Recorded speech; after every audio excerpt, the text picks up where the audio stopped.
On a storm-soaked Baltimore night, Tova's hands are shaking so badly she can barely grip the espresso tray. Then she trips. Scalding coffee explodes across the chest of Lucien Vane, a mafia boss whose name empties entire boardrooms. Armed men reach for their weapons. The restaurant freezes. Everyone expects blood. But Lucien sees the bruises hidden beneath her sleeve, the terror in her eyes, that instinctive flinch when he lifts his hand. Instead of violence, he hands her a silk handkerchief and leaves behind a business card containing 5 chilling words. The door is open. That night, hiding the card inside her ruined shoes while her abusive husband sleeps, Tova feels something she hasn't felt in years, hope slipping into the apartment like contraband. What happens when a woman with nothing left to lose meets a man who recognizes her pain? Hit that like button and drop a comment with your city so I can see how far this story travels. Stay until the end. You won't believe where this goes. What? The espresso machine hisses like something dying. Tova wipes down the same section of counter for the 3rd time in 5 minutes, because her hands need something to do or they'll start shaking again, and she can't afford that tonight. Not here. Not at Marcello's, where the tables cost more than her monthly rent, and the clientele arrive in cars that sound like predators purring. Her left wrist throbs beneath the foundation she caked over the bruises this morning. The makeup is expensive, bought with tips she hid inside a tampon box because Merritt checks her purse every night before bed. He counts the cash, records it in a little notebook he keeps locked in his desk drawer. Sometimes he asks why she's short and she has to explain that someone undertipped or she spilled a drink and the manager docked her pay. Sometimes he believes her, sometimes he doesn't. Tonight the bruises are 5 days old. Yellowish green now, instead of purple. Merritt grabbed her wrist when she asked why he needed her grandmother's death certificate again. Just grabbed it and twisted until something popped and her vision went white. Then he'd smiled, said something about paperwork, estate things, nothing for her to worry about. Kissed her forehead like he hadn't just ground the bones in her wrist together. The restaurant is unusually quiet for a Friday. Only 7 tables occupied. The kind of quiet that makes every sound too loud. Silverware scraping porcelain, ice shifting in water glasses, the low murmur of conversation that stops whenever she approaches a table. Table 12 orders another round of espresso. 4 men in suits that probably cost more than her car. Well, Merritt's car. Everything is Merritt's car, Merritt's apartment, Merritt's wife. She's just borrowing the space her body takes up. She prepares the drinks with the focus of someone defusing a bomb. Each shot pulled perfect. Each cup wiped clean. The tray balanced just right because her manager Marco already warned her twice this month about her hands shaking. You got some kind of problem, Tova? You sick? You on something? And she'd lied. Said it was low blood sugar. Skipped breakfast. He'd looked at her the way people look at roadkill. A moment of pity before moving on because what can you do, really? The tray is heavier than it should be, or maybe her arms are just tired. She's been tired for 3 years straight. Tired the way buildings get tired before they collapse. She navigates between tables, focusing on not spilling, not dropping, not making any mistakes because mistakes have consequences. And she's already used up this month's allowance of consequences. Merritt keeps a mental tally. He's good with numbers. That's what made him so successful, he likes to remind her. He remembers everything. Every time she burned dinner. Every time she forgot to pick up his dry cleaning. Every time she cried too loud and embarrassed him in front of neighbors. Table 12 is in the back corner. Private booth. The kind reserved for people who don't want to be seen or interrupted. She's 3 steps away when her ankle rolls. Not much, just enough. The tray tilts. Physics takes over. 4 cups of near-boiling espresso launch forward in a dark wave that seems to happen in slow motion and all at once. The liquid hits the man in the center booth square in the chest. For one frozen second, the entire restaurant holds its breath. The man doesn't move. Coffee drips from his silk tie onto his lap. Steam rises from the fabric. He's older than she expected, mid-40s maybe, with iron-gray temples and the kind of face that's seen things most people only have nightmares about. Sharp jaw, pale gray eyes that could be beautiful if they weren't so cold. Then she recognizes him. Lucien Vane. She knows the name the way everyone in Baltimore knows the name. The stories, the rumors, the way conversation dies when he enters a room. Marco had pointed him out once, months ago, warned her to be invisible if he ever came in. That man owns half the harbor and all the people who work it. You spill something on him, you don't apologize. You just start running. She's not running. She can't move at all. The three men with Lucian are already rising from their seats, hands disappearing inside suit jackets. The temperature in the restaurant drops 20 degrees. Other diners are staring now, some reaching for phones, others just frozen like her, watching something terrible about to happen. I'm sorry. The words scrape out of her throat. I'm so sorry. I'll get towels. I'll pay for the cleaning. Don't move. Lucien's voice is quiet, controlled. The kind of quiet that's worse than shouting. She doesn't move. He stands slowly. Coffee drips from his jacket onto the floor. $200 shoes probably ruined. Maybe more. She doesn't know what shoes like that cost. She's wearing the ones with the sole coming apart that she glues back together every few days. Lucian steps forward. She steps back. Hits the edge of an empty table behind her. Nowhere to go. He reaches toward her face. She flinches. Hard. Whole body jerking backward. Can't help it. 3 years of marriage taught her what comes after a man's hand moves that fast. But his hand stops. Hovers in the air between them. Something changes in his eyes. The coldness cracks. Not much. Just enough for something else to show through. He's staring at her wrist, at the foundation that's starting to smear from sweat and humidity, at the yellow-green shadow showing through beneath it. Then his gaze moves up to her face, really looks at her, not the way Merritt looks at her, cataloging mistakes, calculating punishments. Different. Like he's seen something he recognizes, something familiar and painful. The moment stretches. One of his men shifts weight. Boss? Lucien doesn't acknowledge him. He reaches into his jacket pocket, the inside one, and pulls out a folded white handkerchief.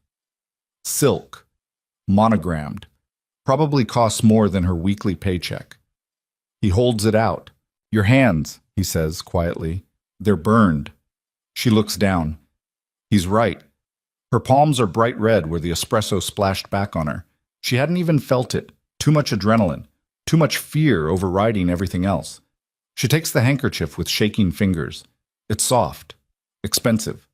The kind of thing she'd never be able to afford to replace. I'll wash it, she whispers. I'll bring it back. Keep it. He's still watching her. Not her hands now, her face. The way someone looks at a puzzle they're trying to solve.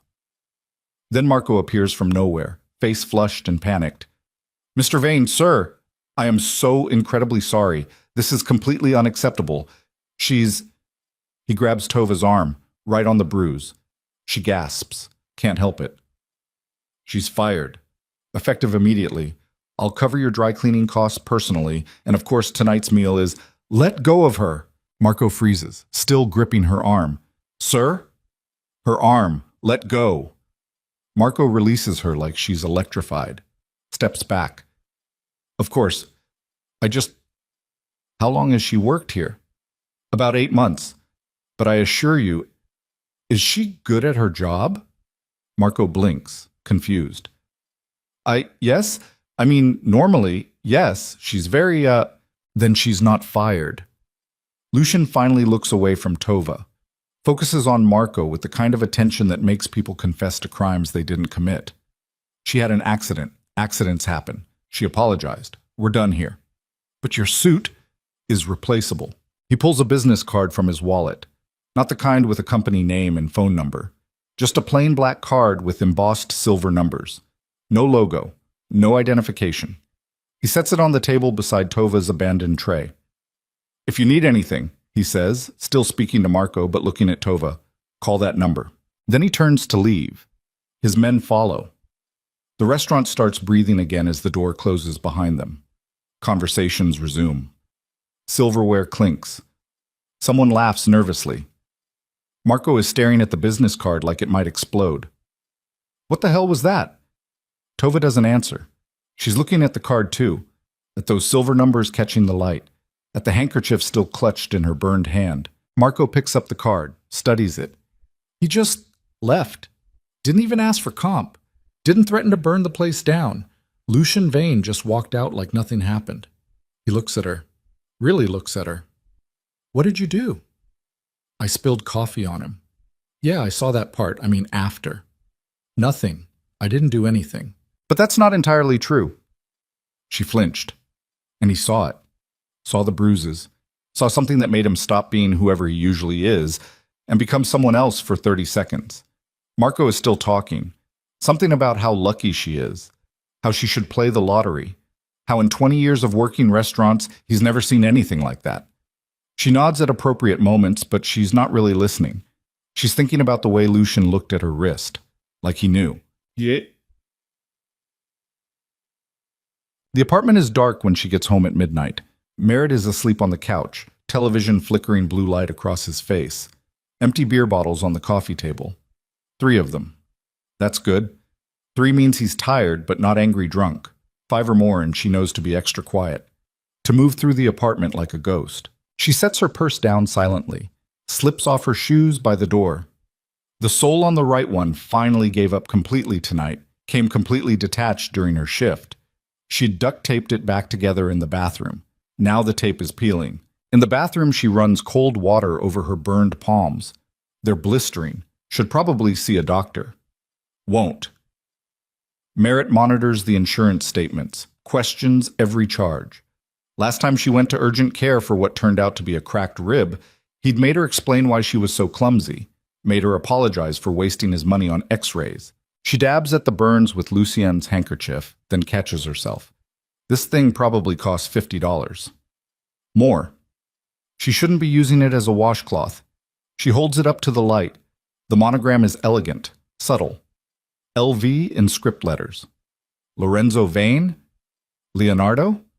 She doesn't know his first name, just the reputation, just the stories about harbor warehouse fires and people who disappeared asking the wrong questions. In the bedroom, she hides the business card inside her left shoe, the one with the ruined sole. Tucks it down into the toe where Merritt would never think to look, even if he searched her things. Which he does. Not every day, but enough. Random inspections, making sure she's not hiding money, not hiding pills, not hiding anything that might suggest she's planning something. She lies down on her side of the bed fully dressed. Too tired to change. Too tired to think about what happened tonight. But her brain won't shut off. If you need anything. What does that even mean? What could she possibly need that a man like Lucian Vane could provide? Protection, money, a way out. And why would he offer? Because she flinched? Because he saw bruises on a waitress and felt momentarily charitable? People like Lucy and Vane don't do charity. They do business. Everything is a transaction. Everything has a price. So what would he want in return?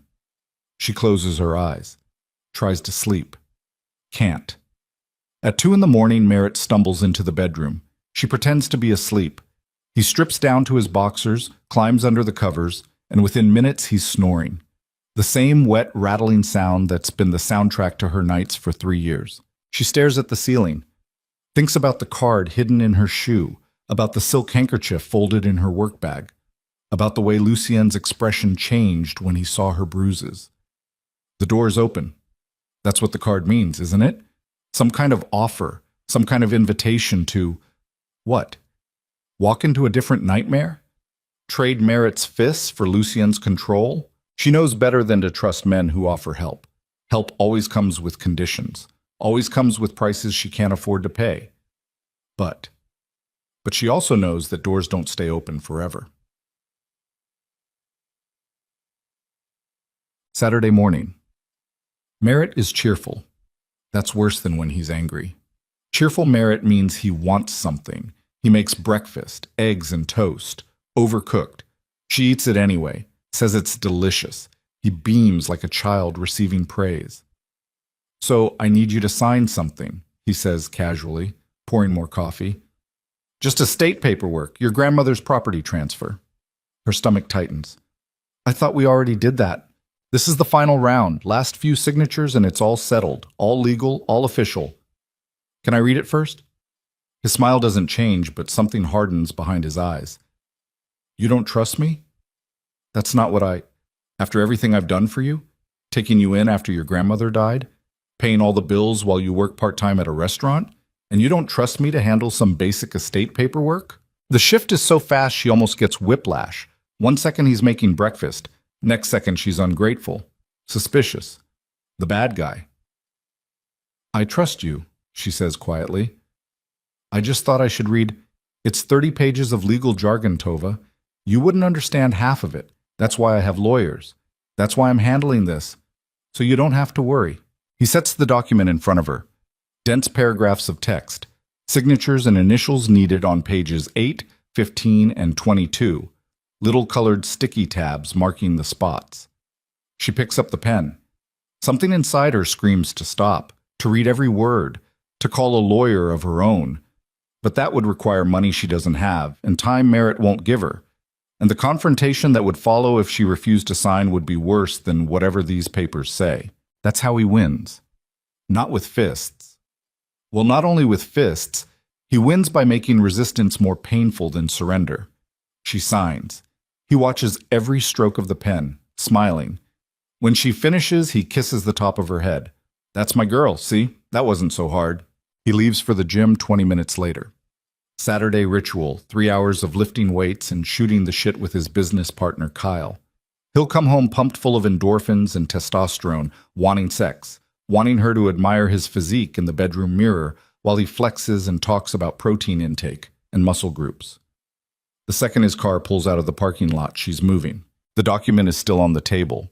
She photographs every page with her phone, doesn't read them yet, just documents them. Sends them to an email address she created 2 years ago that Merritt doesn't know exists. An account she checks on the library computer once a month, never from her phone, never from the apartment. Then she hides the card from her shoe inside her bra, right between her breasts where it presses against her sternum. A secret pressing into her skin. She takes the bus to the library downtown, uses a guest computer, logs into the hidden email, opens the photos of the paperwork she just signed. It takes her 40 minutes to understand what she's reading. When she does, she has to put her head between her knees to keep from passing out.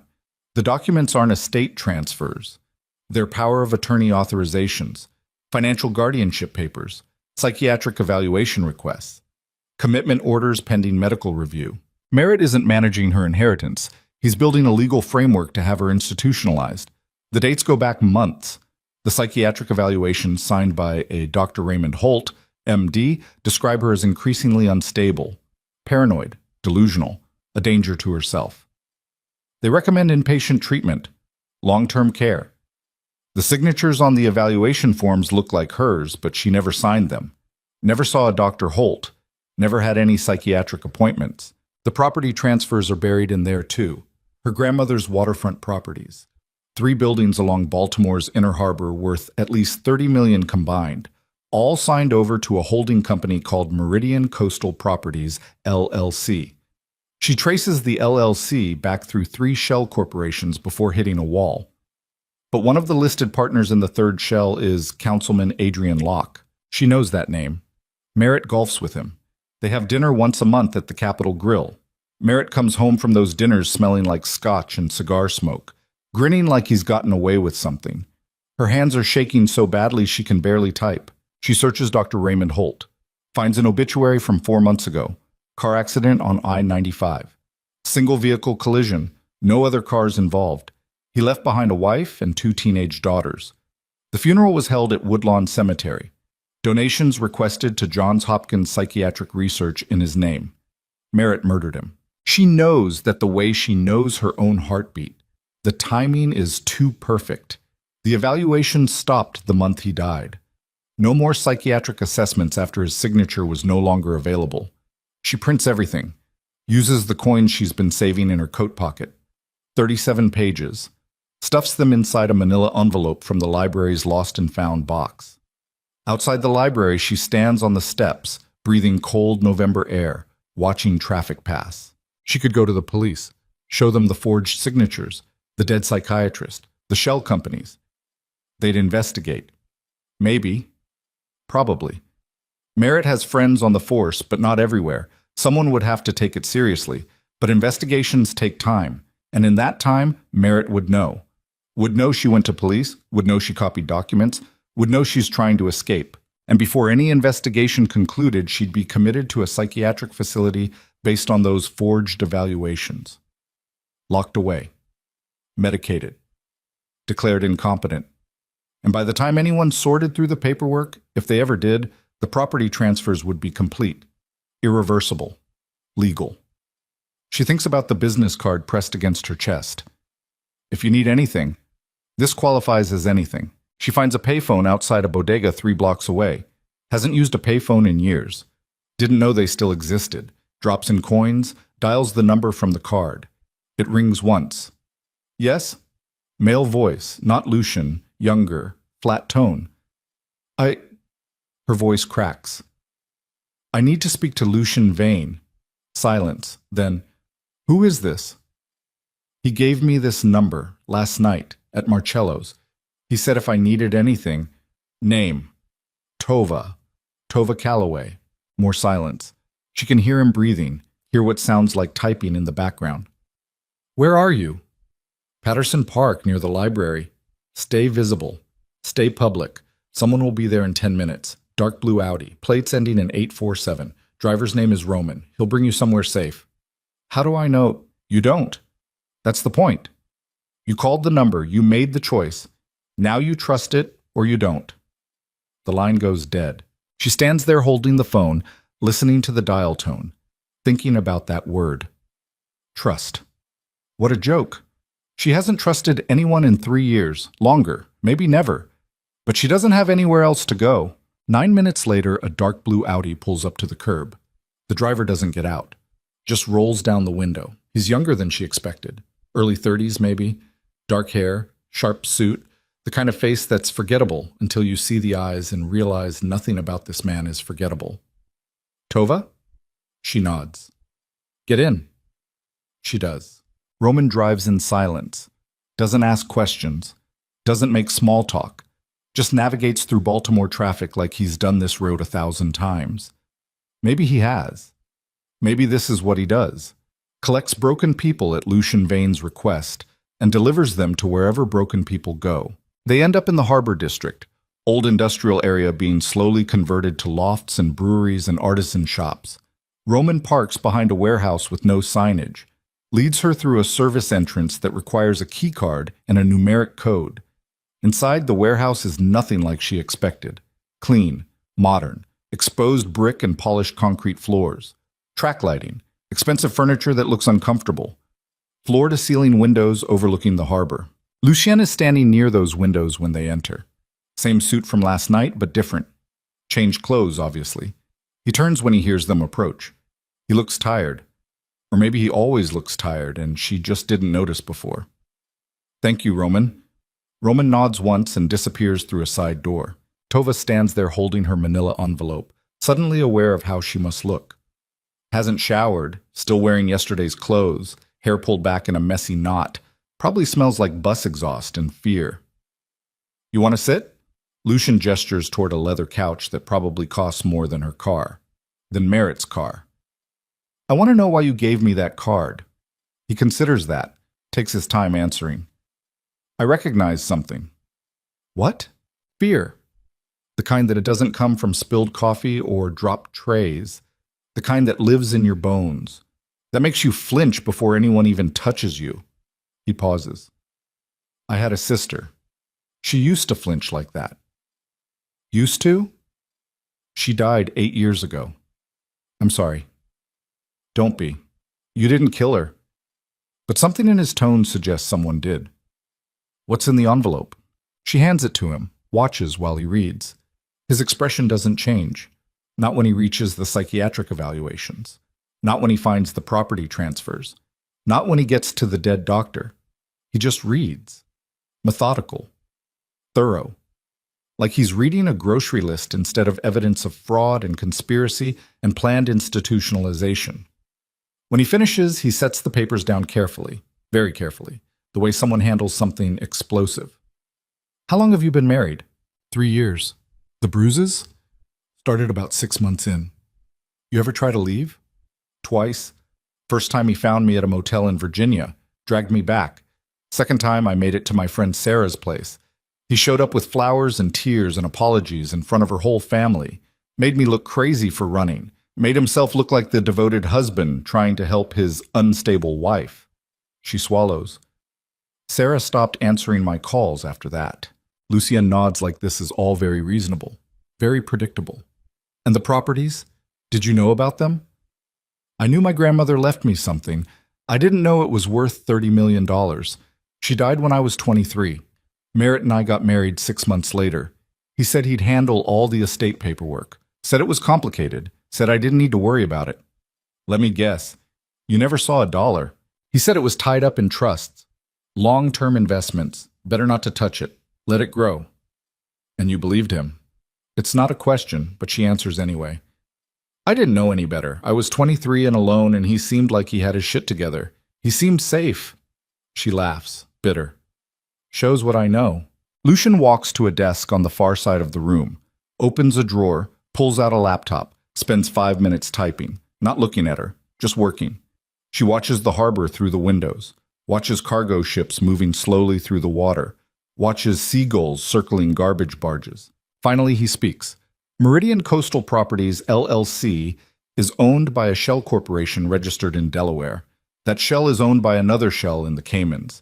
That one connects to a development company called Harbor Trust Holdings. The managing partner of Harbor Trust is Councilman Adrian Locke. I know, I saw that. Did you see the shipping contracts? What? He turns the laptop to face her, shows her a spreadsheet, columns of numbers and dates and shipping container IDs. Harbor Trust Holdings controls 3 warehouses along the harbor.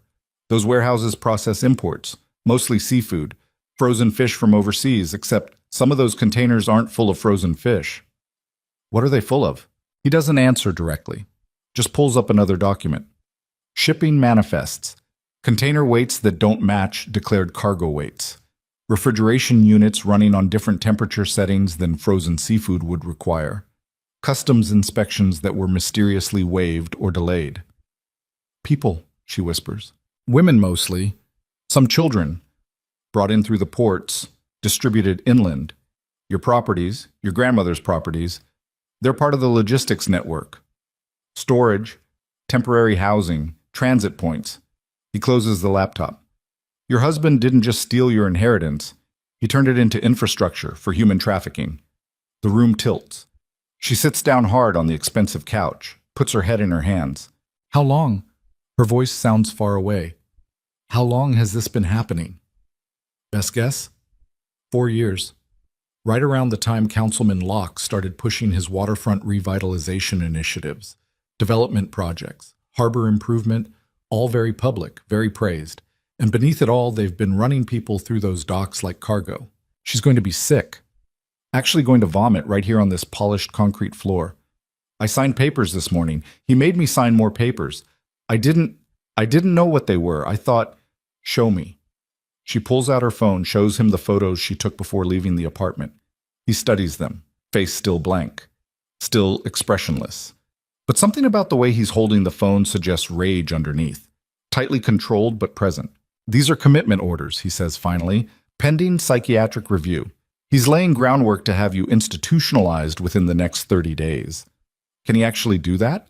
With forged psychiatric evaluations from a doctor who's conveniently dead and can't be cross-examined? And with cooperative judges on Locke's payroll? Yes, he can absolutely do that. You'd be locked in a psychiatric facility before you could hire a lawyer. And by the time any lawyer got through the paperwork, the property transfers would be finalized, legal, irreversible. So I'm fucked. Not necessarily. She looks up at him. What does that mean? It means you have options. Not many. Not good ones. But options. Like what? You disappear. Tonight. We move you somewhere safe, somewhere your husband can't find you. We build a case. Gather evidence. Expose everything. The fraud. The trafficking. The connections to Locke. We burn it all down. He pauses. But that takes time. Months probably. Maybe longer.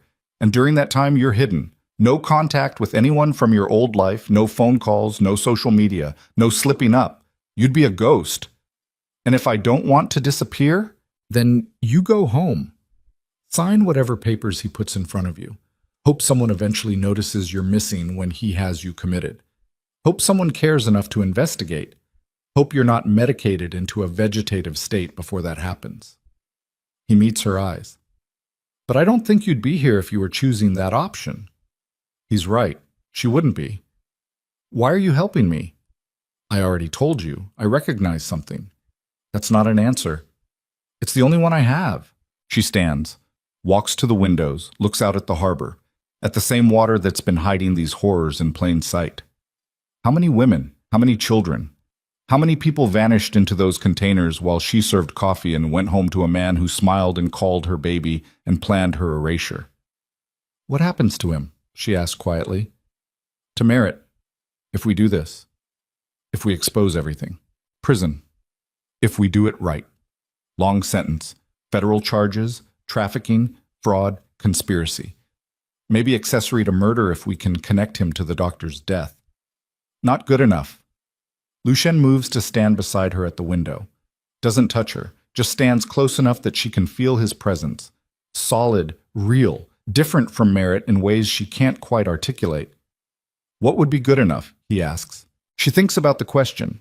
Really thinks about it. What does she want? Merritt dead? Maybe.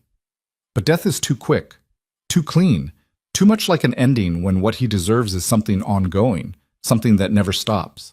I want him destroyed, she says finally. Not killed. Destroyed. I want everyone to know what he is, what he did. I want his name in headlines. I want his friends to abandon him. I want him to watch everything he built collapse. I want him to know it was me, that I'm the one who burned it all down. She turns to face Lucien. Can you do that? Yes. No hesitation, no doubt, just yes. What's it going to cost me? Nothing, she laughs, harsh. Nobody does anything for nothing. You're right, nobody does. So let me be clear about what I get out of this. He's still looking at her with those pale gray eyes that see too much. I get to destroy Councilman Adrian Locke. I get to dismantle a trafficking network that's been using my harbor. Yes, my harbor. I own half the commercial docks.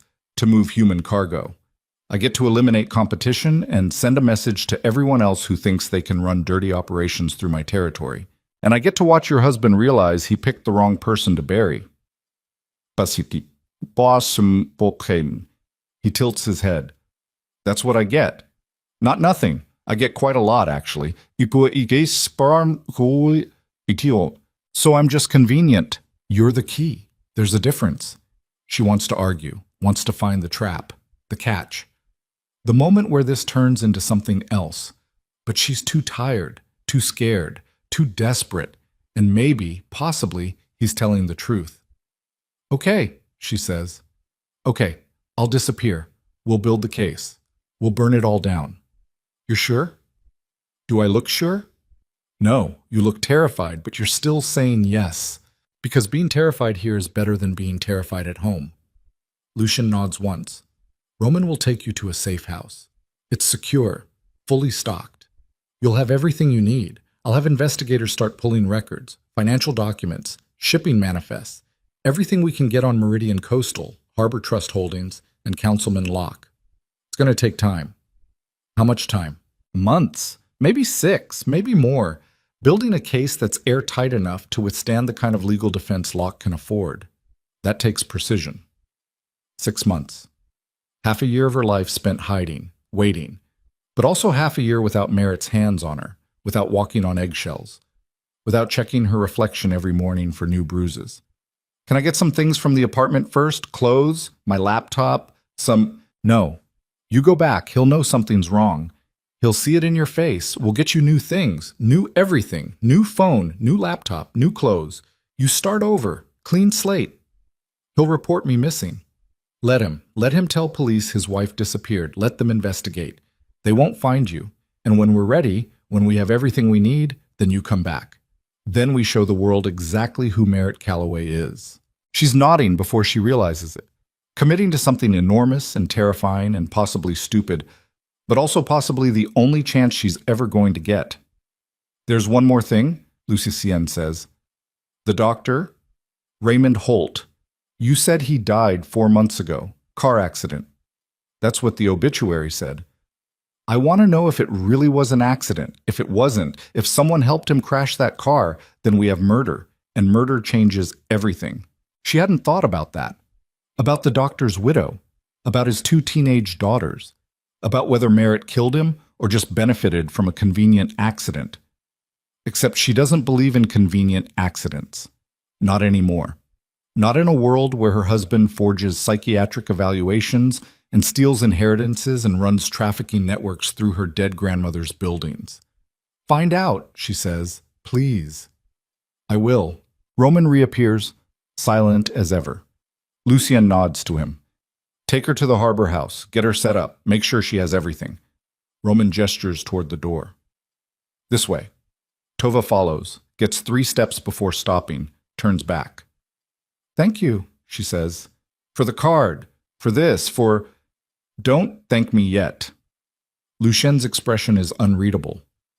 Thank me when it's over, when he's in a cell and you're free. Thank me then. She nods, leaves. In the Audi driving through Baltimore toward wherever the safe house is, she thinks about that word again. Free. What does that even mean? She's been a prisoner for so long, she's not sure she remembers what freedom feels like. But maybe she's about to find out. Roman drives for 30 minutes, takes her to a row house in Fells Point. Brick exterior, blue door, window boxes with dead flowers from last season. Looks completely normal, completely unremarkable. Inside, it's different. Reinforced door frame, security system that looks military grade. Windows with interior steel shutters. A gun safe in the hall closet. There's food in the kitchen, Roman says, leading her through. Clothes in the bedroom upstairs should fit you. Laptop on the desk is clean, encrypted, untraceable. Don't use your old email. Don't contact anyone from your old life. Don't go outside unless absolutely necessary. If you need anything, there's a phone in the kitchen drawer. 1 button. It calls me. I'm 10 minutes away. Always. Understand? Yes. Good. He hands her a key. Lock the door when I leave. Don't open it for anyone except me or Lucien. Not the police, not the mailman, not your husband if he somehow finds this place, which he won't. No one. Clear? Clear. He leaves. The door locks behind him with a heavy click, and suddenly Tova is alone. Really alone. For the first time in 3 years. She walks through this house slowly, checking rooms, opening closets, finding the clothes Roman mentioned, basic stuff, jeans and t-shirts and sweaters, but new and clean and in her size. Finding the kitchen fully stocked with groceries, finding the bathroom with soap and shampoo and toothbrushes still in packaging. In the bedroom upstairs, she sits on the bed, stares at the wall, tries to process what just happened. This morning, she was signing papers in her apartment. Now she's in a safe house owned by a mafia boss, planning to expose her husband's trafficking network. Her phone buzzes. Merritt, where are you? Her finger hovers over the screen. She could answer, make up an excuse, say she went to the store, say she's visiting a friend, say anything that keeps him calm for a few more hours while she figures out what to say when she doesn't come home tonight. But Lucien said no contact. Clean break, new phone, new everything. She turns off the phone, sits there holding it in the growing darkness. Somewhere in Baltimore, Merritt is wondering where she is. Probably annoyed, maybe worried. Soon he'll be angry. Then he'll be searching, calling her friends, calling hospitals, calling police, making himself look like the concerned husband. And she'll be here, hiding, planning, gathering evidence to bury him. The bruise on her wrist throbs. She touches it gently, thinks about all the other bruises, the ones that faded, the ones that stayed, the ones no one ever saw because she got very good at hiding them. Not anymore. Outside, Baltimore hums its evening sounds. Traffic, sirens, music from bars. Normal life continuing while hers splits into before and after. She lies down on the bed. Doesn't bother changing clothes. Just lies there in the dark, still wearing yesterday's shirt. Still smelling like coffee and fear and the beginning of something she can't name yet. But it feels like anger. And anger, she thinks, might be exactly what she needs. The first 3 days, she barely leaves the bedroom. Not because Roman told her to stay inside, because she can't make her body move properly, can't make her brain stop cycling through the same loop of panic and relief and guilt and terror. She lies in bed staring at the ceiling, listening to sirens pass on the street below, waiting for Merritt to kick down the door, even though she knows he doesn't know where she is. Can't know. Logically, she understands that, but logic and 3 years of conditioning don't speak the same language. On the fourth morning, she forces herself downstairs, makes coffee, burns the first pot because she forgets it's brewing and lets it evaporate into black sludge on the heating element, makes a second pot, drinks it standing at the kitchen window, watching early commuters hurry past with their travel mugs and their briefcases and their normal problems like traffic and deadlines and what to have for lunch. The encrypted laptop sits on the desk in the corner. She's been avoiding it, avoiding the work. The reason she's here. But avoiding it won't make Merritt disappear, won't make the trafficking network collapse, won't do anything except waste time. She opens it. The desktop is clean. One folder labeled Meridian. Inside there are dozens of subfolders. Financial records, shipping manifests, property deeds, offshore account statements, corporate registration documents. Someone, probably Lucien's investigators, has been busy. She starts with the property deeds, her grandmother's buildings, 3 of them, all along the inner harbor. She recognizes the addresses even though she hasn't seen them in years. Her grandmother used to take her there when she was a kid, before she got sick, before everything fell apart.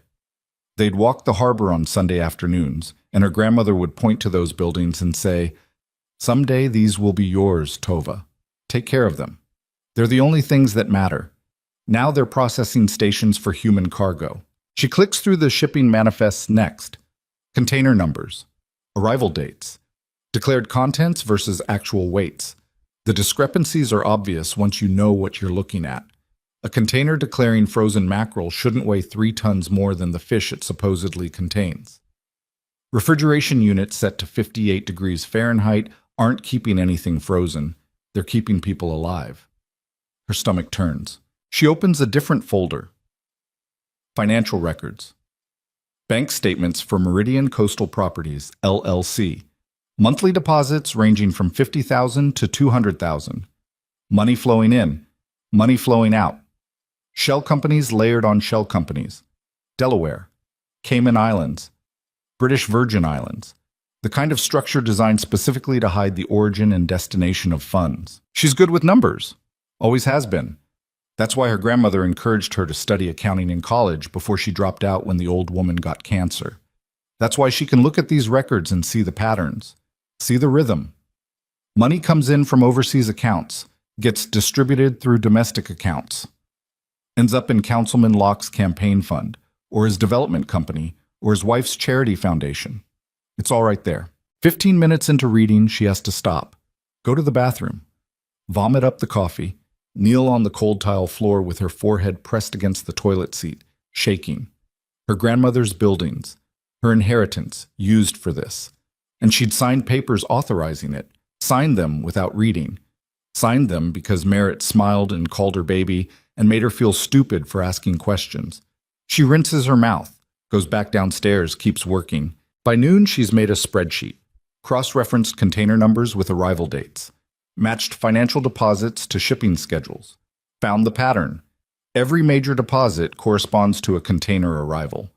Every container arrival corresponds to a deposit 48 to 72 hours later, like clockwork. The most recent deposit was 6 days ago. $143,000. That means there are people in those buildings right now. She's staring at the screen, trying to decide what to do with that information when the phone in the kitchen drawer buzzes. She nearly jumps out of her skin, grabs it on the 3rd ring. "Yeah?" "It's Roman. I'm outside. Need to talk." "About what?" "Open the door and find out." He hangs up. She checks the security monitor by the front door, sees him standing on the stoop. Same dark suit, same unreadable expression. She unlocks the door. He steps inside immediately, locks it behind him. "You been working?" He's looking past her at the open laptop. "Yeah." "Finding anything useful?" "Depends on your definition of useful. I found patterns, financial flows, shipping schedules, enough to show coordination between Meridian and Harbor Trust Holdings." "Good. Lucien wants to see it. You up for a meeting?" "When?" "Now." She's still wearing the same clothes from yesterday, hair unwashed, probably smells. But Roman isn't asking if she's ready. He's telling her they're leaving. "Give me 5 minutes." She goes upstairs, changes into clean jeans and a sweater from the closet, pulls her hair back, brushes her teeth, stares at herself in the bathroom mirror. The bruise on her wrist is fading from yellow-green to pale brown. Another week and it'll be gone completely. Physical evidence erased. But she has photos. Took them months ago. Stored them in that hidden email account. Documentation of every mark he left. Downstairs, Roman is waiting by the door. Ready? As I'll ever be. They take his Audi. Drive back to the warehouse in the Harbor District. Same route, same silence. Roman doesn't do small talk. Doesn't do any talk unless absolutely necessary. She appreciates that. Words feel like effort right now. Inside the warehouse, Lucien is on the phone, pacing near the windows, speaking rapid Italian to someone. He sees them enter, holds up one finger, wraps up the conversation with what sounds like either a threat or a promise. She can't tell which, and hangs up. Tova, good. Come sit. She does. Roman disappears again. Always disappearing, like a ghost with excellent taste in suits. Lucien pulls up a chair across from her, closer than last time. Not invasive, but present. Roman says you've been working. Yeah. Show me. She opens the laptop. Walks him through the spreadsheet. Points out the patterns. The container arrivals matched to deposits. The shell company structures. The flow of money from overseas accounts, through Meridian, through Harbor Trust, through Locke's campaign fund. He listens without interrupting, occasionally nods. When she finishes, he leans back, fingers steepled under his chin. This is good work, he says. Better than good. This is exactly the kind of documentation we need. Clean, clear, traceable. There's more. She hesitates. The most recent deposit was 6 days ago, which means there are people in those buildings right now, being held, waiting for transport or sale or whatever the hell comes next. His expression doesn't change. I know. You know? I've had surveillance on those properties since you first showed me the documents. 3 buildings, all active. Best estimate is between 15 and 20 individuals currently housed across the 3 locations. And you're just watching? What would you have me do? Storm the buildings? Free everyone? Alert Merritt and Locke that we're onto them? Blow the entire operation before we have enough evidence to bury them permanently? He's not angry, just matter of fact. Those people are leverage. Once we move, once we expose everything, they're evidence. They're witnesses. They're the proof that destroys any deniability Merritt and Locke try to hide behind. They're human beings. Yes, they are. And they're in hell right now. And moving too soon means more people end up in that same hell because we didn't finish the job properly. He meets her eyes. I know how that sounds. I know what you're thinking, that I'm no better than them. But I'm trying to end this, not just save 20 people. End the whole operation, permanent, so it doesn't just relocate and start up somewhere else with different names. She wants to argue, wants to tell him he's wrong, that saving the people in those buildings now matters more than building an airtight case. But she knows he's right, knows that going in without the full picture just gives Merritt and Locke time to cover their tracks, time to disappear evidence, time to bury everything deeper. How long? She asks. Until we move? 6 weeks? Maybe 8? We need more than financial records. We need testimony. We need cooperation from federal investigators. We need to ensure that when this breaks, it breaks everywhere at once. No warning, no time to run. 8 weeks those people are in there. Yes. That's on me too, isn't it? Because they're using my buildings. No, that's on Merritt, on Locke, on everyone who built this operation. You didn't put them there. You didn't know. You were a victim too. I signed the papers. Under duress, with forged documents, with threats. That's not consent. That's coercion. She knows he's right. Knows that legally, morally, she's not responsible. But guilt doesn't care about logic. Guilt just sits in her chest like concrete. There's something else, Lucien says, about the doctor. Raymond Holt. She looks up. You found something. My investigators pulled the accident report. Single vehicle collision on I-95 southbound. Car left the road at high speed, hit a concrete barrier. Holt was killed instantly. No skid marks, no evidence of braking. Toxicology came back clean. No alcohol, no drugs, no medical episode. Just a man driving 70 miles an hour who apparently forgot how to steer. That's not an accident. No, it's not. But proving it's murder is different. The car was totaled. No way to examine it for tampering. No witnesses, no surveillance footage from that stretch of highway. Just a dead psychiatrist who happened to sign forged evaluations for your husband's wife a week before he died. Merritt killed him. Probably, but probably doesn't hold up in court. We need evidence, something that ties Merritt directly to Holt's death. A witness, a money trail, communication records, something. What about Holt's files, patient records? Destroyed. His practice was inside Johns Hopkins. After he died, his partner archived everything according to protocol. Sealed records, HIPAA protections. Even with a warrant, it'll take months to access them. And there's no guarantee your forged evaluations were kept in official files. Merritt's too smart for that. He would have had Holt create them off book. Tova stands, walks to the windows, looks out at the harbor. Gray water, gray sky, gray buildings. Everything in Baltimore feels gray lately. So we can't prove the murder. Not yet, but we keep digging. Someone knows something. Someone always does. Holt had a wife, kids, friends, colleagues. Someone noticed something off in the weeks before he died. We just have to find them. She turns around. What about Merritt? Has he reported me missing? Yes. Filed a report 3 days ago. Told police you've been acting erratic. Skipping work. Not coming home. Said he's worried about your mental health. Provided them with copies of psychiatric evaluations showing concerning behavior. The forged ones. Of course. He's building the narrative. Unstable wife, loving husband, tragic situation. When you surface, when we bring you back, he'll have already poisoned the well, made you look unreliable, made himself look like the victim. Can we use that? The fact that he filed a false report? Maybe. Depends on how we play it. Right now he doesn't know we have the original documents, doesn't know you copied everything. As far as he's concerned, you just ran, scared, confused, maybe planning to hurt yourself. He's playing concerned husband because he thinks that's still a viable role. What happens when he realizes it's not? Lucien's expression hardens.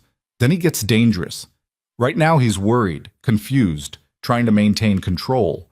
But when he figures out you're not just hiding, when he realizes you're building a case, then he'll start eliminating evidence, eliminating witnesses, eliminating anyone who can connect him to the operation. Including me, especially you, which is why you stay here. Stay hidden. Let Roman handle security. Let me handle the investigation. You focus on the financial records, on building the paper trail. That's what you're good at. That's how you hurt him. She nods, knows he's right, but staying hidden feels like surrender.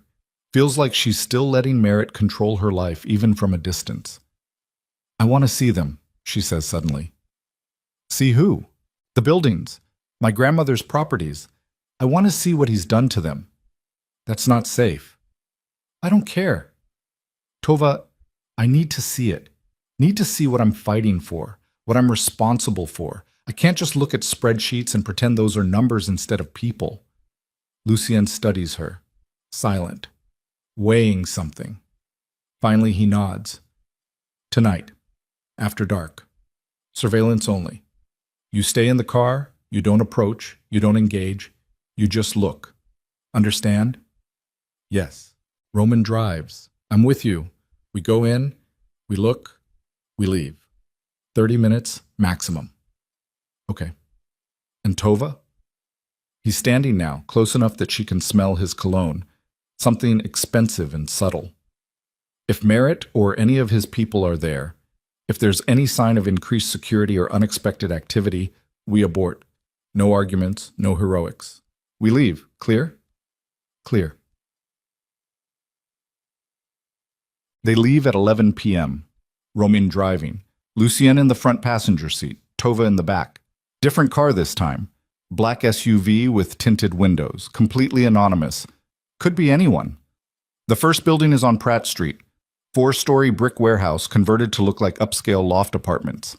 Her grandmother bought it in the 80s, back when the harbor was industrial, before the revitalization, before everything got polished and expensive and fake. Roman parks half a block away, cuts the engine. They sit in darkness, watching. The building looks normal, well-maintained, lights on in a few windows. Ground floor has a seafood distributor sign, Harbor Fresh Imports. Business hours listed, completely legitimate. That's the front operation, Lucien says quietly. Actual seafood business. Real employees, real shipments, provides cover for everything else. How many people inside? Tova's voice sounds strange to her own ears. Right now?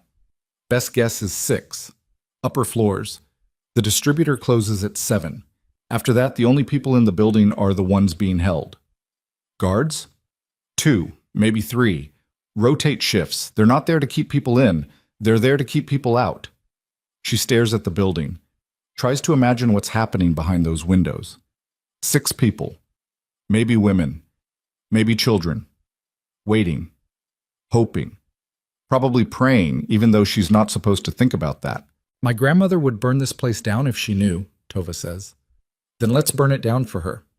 Metaphorically, with evidence and federal warrants instead of gasoline. They watch for 15 minutes. A car pulls up, parks near the service entrance. 2 men get out, one heavyset, one thin. They smoke cigarettes on the loading dock. Talk about something. Laugh. One of them checks his phone. They finish their cigarettes and go inside. Guard change, Roman says. Happens every 12 hours, 8 a.m. and 8 p.m. You've been watching that long? Since you showed us the documents. Yeah. They drive to the second building, Federal Hill. Smaller property, converted row house. Same setup. Ground floor looks legitimate. Some kind of import office. Upper floor's dark. 4 people here, Lucien says. Different operation. This one's more temporary. Transit point. People come in through the harbor, get moved here for processing, then transferred inland within 48 hours. Processing? Documentation, identity papers, work visas, all forged. They get photographed, fingerprinted, given new names, then shipped out to wherever they've been sold to. Sold. The word sits in her stomach like poison. Where do they go? Domestic service. Mostly. Wealthy families who want cheap labor and don't ask questions. Some go to farms, some to factories, some to worse places. Depends on who's buying.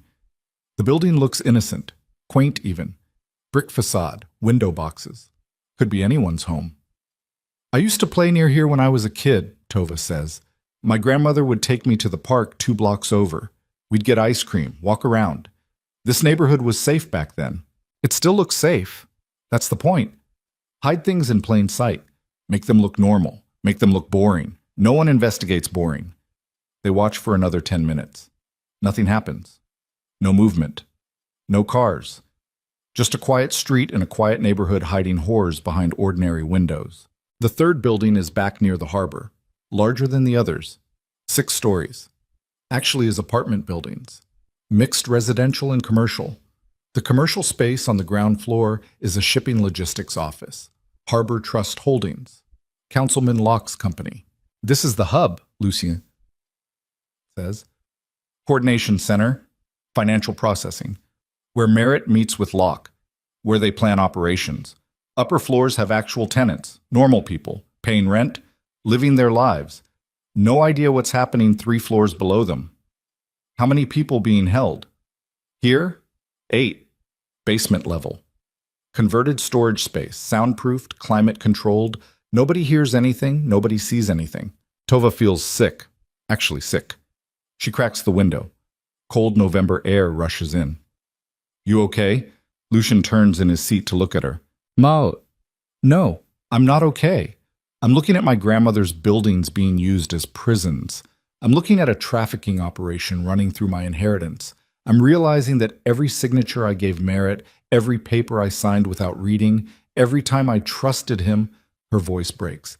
Every time I was stupid enough to believe him, I was helping this happen. You weren't helping. You were being manipulated. What's the difference?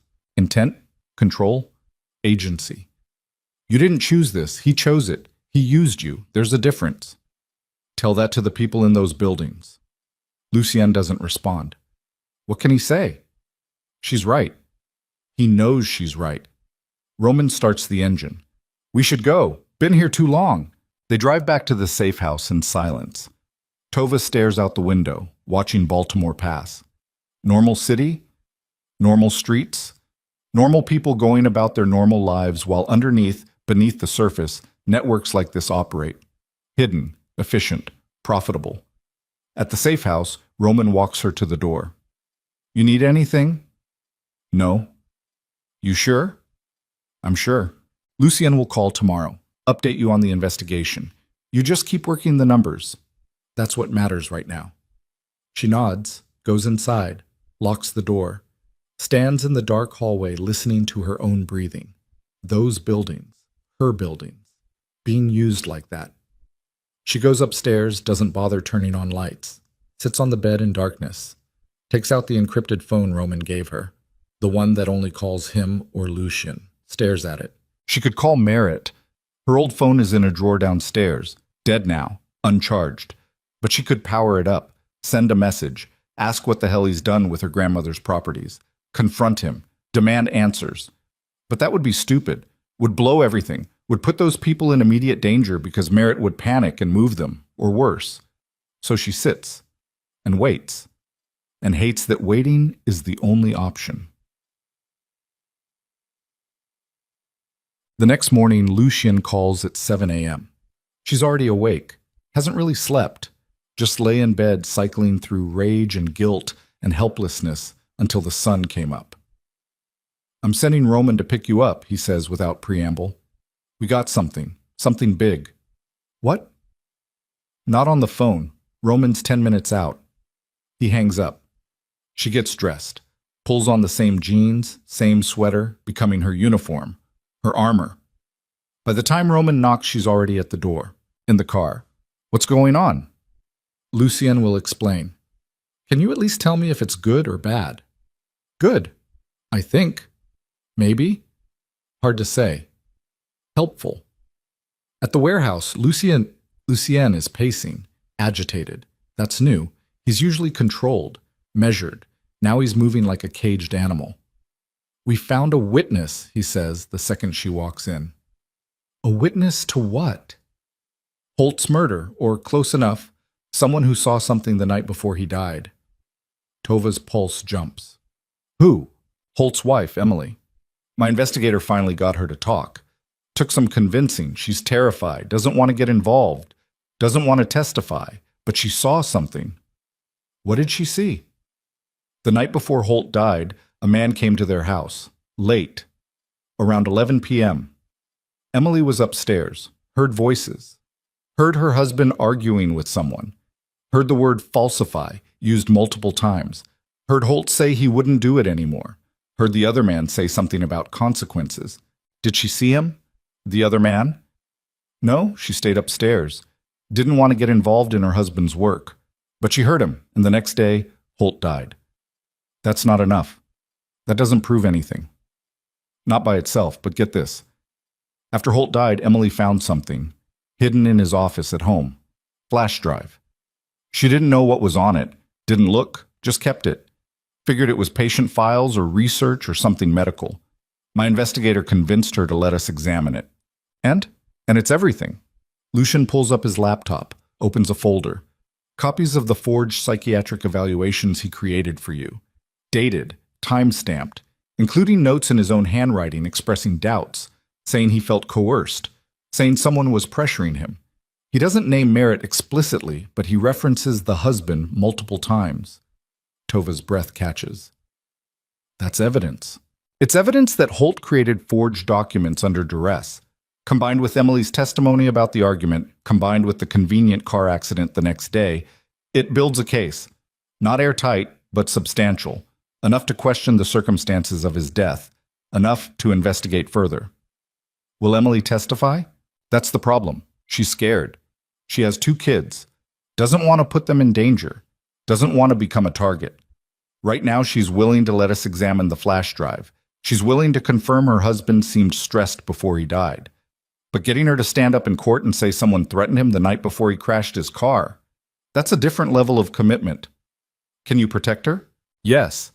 But protection means relocation, new identities, uprooting her entire life, her kids' lives.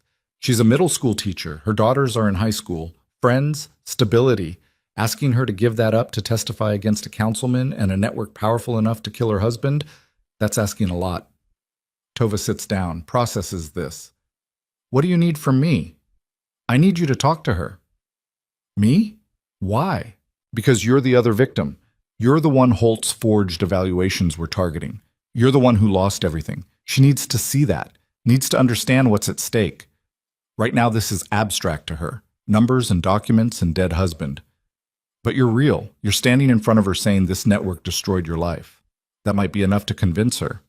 Or it might terrify her more. Maybe. But it's worth trying. She's meeting me here this afternoon. 2 p.m. You willing to talk to her? Is she? Is she willing to sit across from a widow and ask her to risk her children's safety to help build a case against the man who killed her husband? That feels like asking too much. Feels cruel. But then she thinks about the 6 people in her grandmother's buildings, the 4 in Federal Hill, the 8 in the basement near the harbor, 18 people, minimum. And those are just the ones currently being held. How many came before? How many will come after if this operation isn't stopped? Yes, she says. I'll talk to her. Emily Holt arrives at 2:15, nervous, thin, younger than Tova expected, early 40s maybe, but looking older. Grief does that. Ages people. She's wearing a professional blouse and slacks like she came straight from teaching, hair pulled back, minimal makeup, the kind of woman who's trying very hard to hold everything together and mostly succeeding. Roman shows her in, offers coffee. She declines, sits on the edge of the couch like she might bolt at any moment. Lucian makes introductions. Emily, this is Tova Calloway. Tova? Emily Holt. They shake hands. Emily's grip is surprisingly strong. Thank you for coming, Tova says. I'm not sure why I'm here. Emily looks at Lucien. You said you needed me to meet someone involved in Raymond's case.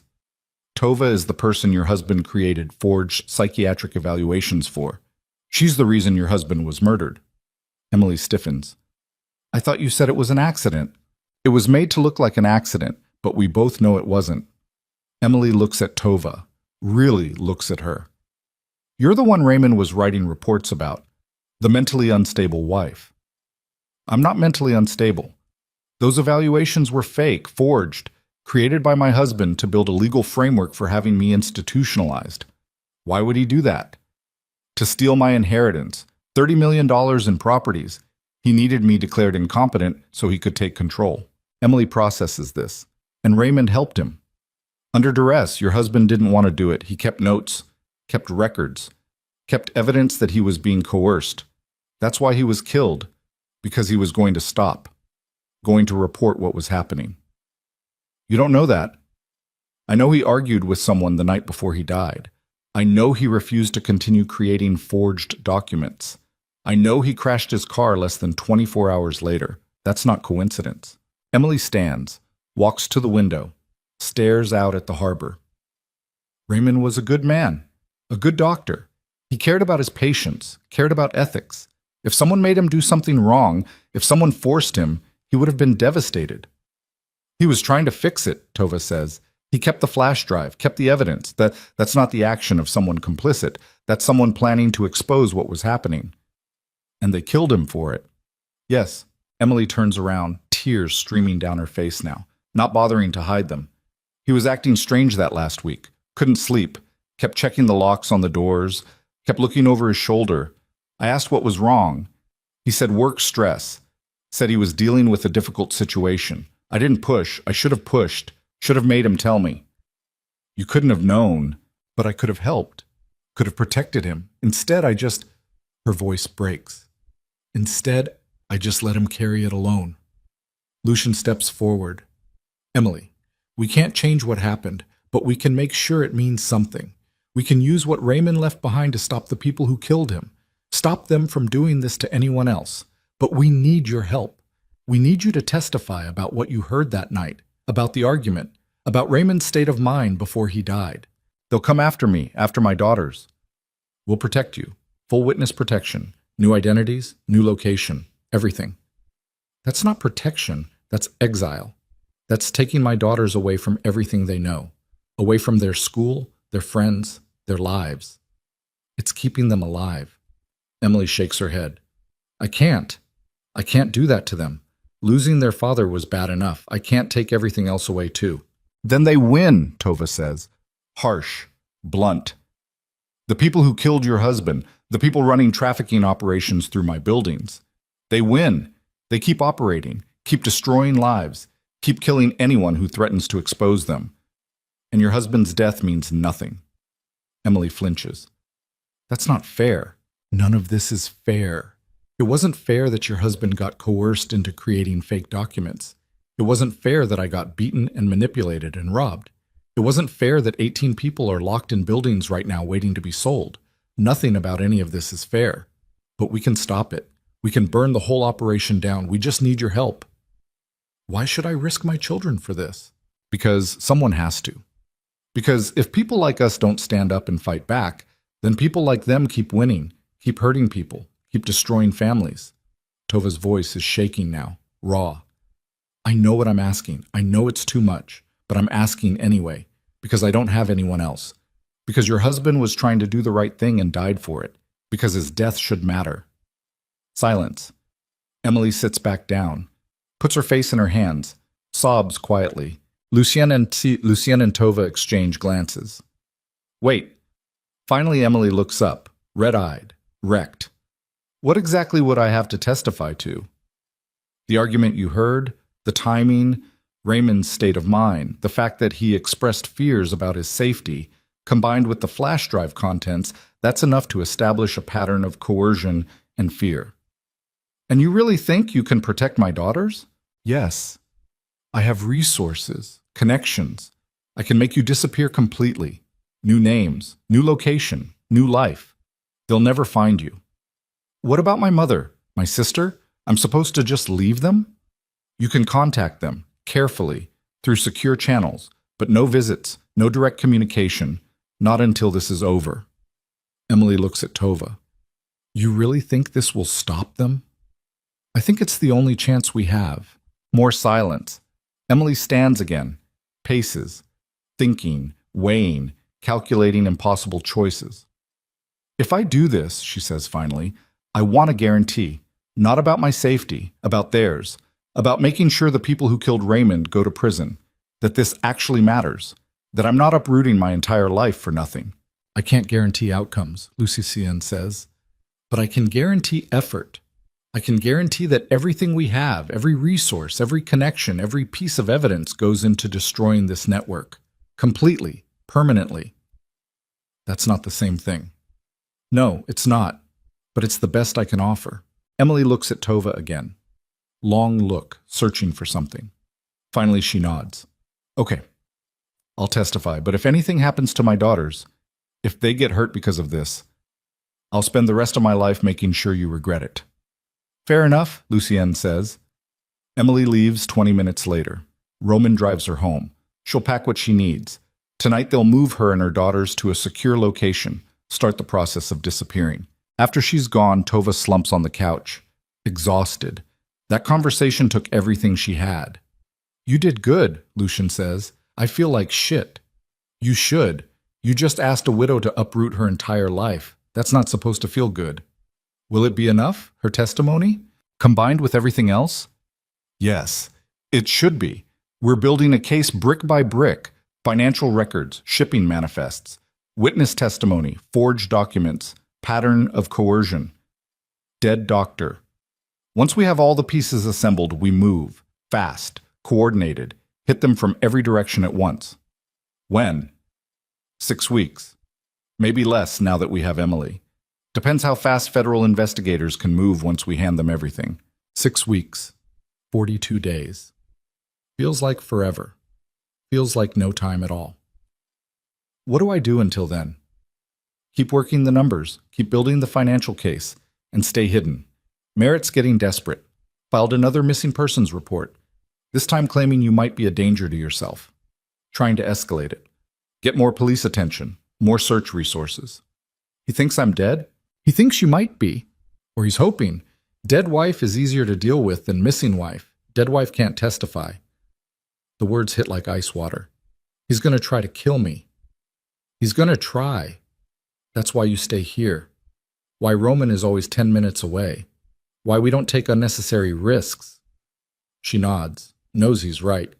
But hiding feels wrong, feels passive, feels like she's still letting Merritt control her choices. I want to do more, she says. Want to help actively, not just sit here analyzing spreadsheets.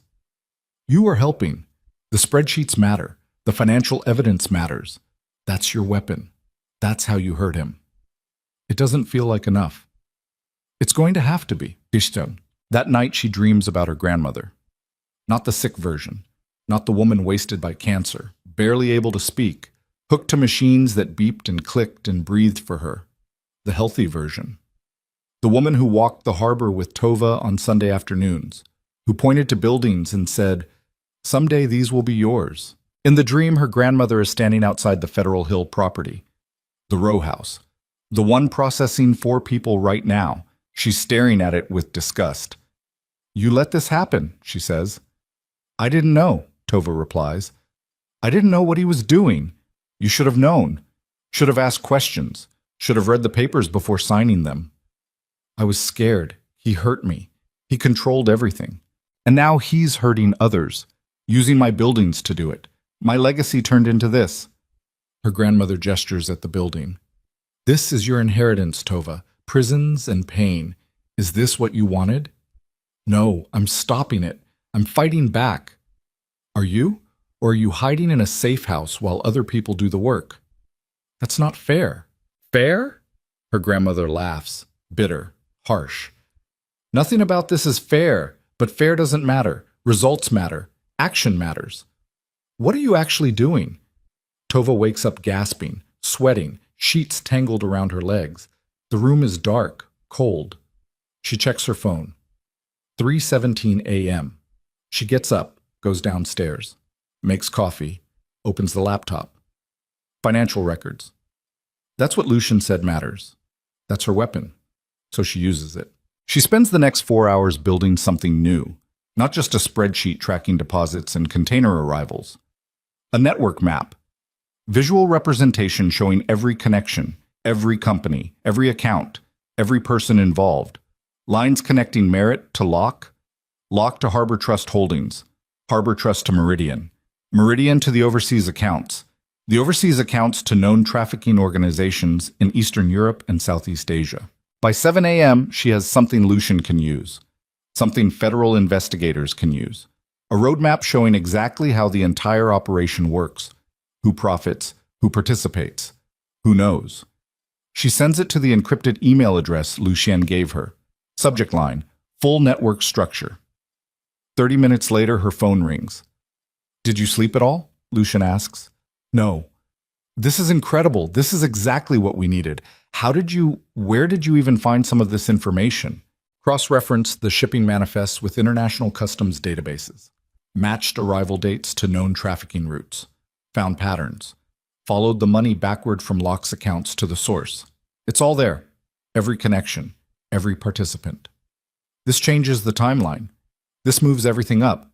If we can hand this to federal investigators, they can move in weeks instead of months. How many weeks? 3. Maybe 4. I need to make some calls, set up meetings. But Tova, this is it. This is the evidence that breaks everything open. She should feel relieved, should feel proud. She just feels tired. "Good," she says. "Then let's finish it." She hangs up, sits in the kitchen drinking cold coffee, thinks about the dream, about her grandmother's accusation, about whether hiding and building cases and waiting for federal investigators is actually fighting back or just a different kind of surrender. Outside, Baltimore wakes up, traffic builds, people head to work. Normal Tuesday in a normal city. But inside her grandmother's buildings, 18 people are waiting, and Tova's inheritance is still being used as a weapon. The question is, how long until she stops letting that happen? 2 days later, everything changes. Lucien calls at midnight. She's awake. Always awake lately. Sleep feels like wasted time. "Something's wrong," he says. No preamble, just facts. "The Federal Hill property, the surveillance team isn't responding." What does that mean? It means they're supposed to check in every 2 hours. They haven't checked in for 4 hours. Either their equipment failed or something happened to them. Roman and I are heading there now. Stay put, lock the doors, don't open them for anyone. "I'm coming with you." "No." "Those are my buildings. My responsibility. I'm coming. Tova, you can argue or you can pick me up. Either way I'm going, but if you don't pick me up, I'm calling a cab. And a cab showing up at this safe house probably isn't great for operational security. Silence. Then, God damn it. Fine. Roman's 5 minutes out, but you stay in the car. You don't get out. You don't approach. You just observe. Understood? Understood. 5 minutes later, Roman's there, silent and grim. They drive toward Federal Hill fast, too fast, running red lights, weaving through sparse midnight traffic. Lucien is already there when they arrive, standing near his own vehicle, dark sedan, talking to someone on his phone. He sees them pull up, walks over. Surveillance team is dead, he says flatly. Both of them, shot, execution style, inside their van half a block down. Tova's stomach drops. When? Within the last hour. Bodies are still warm.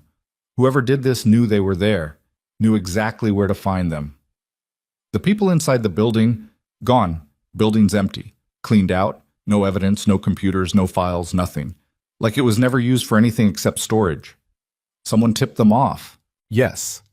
Someone inside our operation. Someone who knew about the surveillance, knew about the investigation, and told Merritt, you have a leak. I have a traitor. Lucian's voice is cold, controlled, deadly.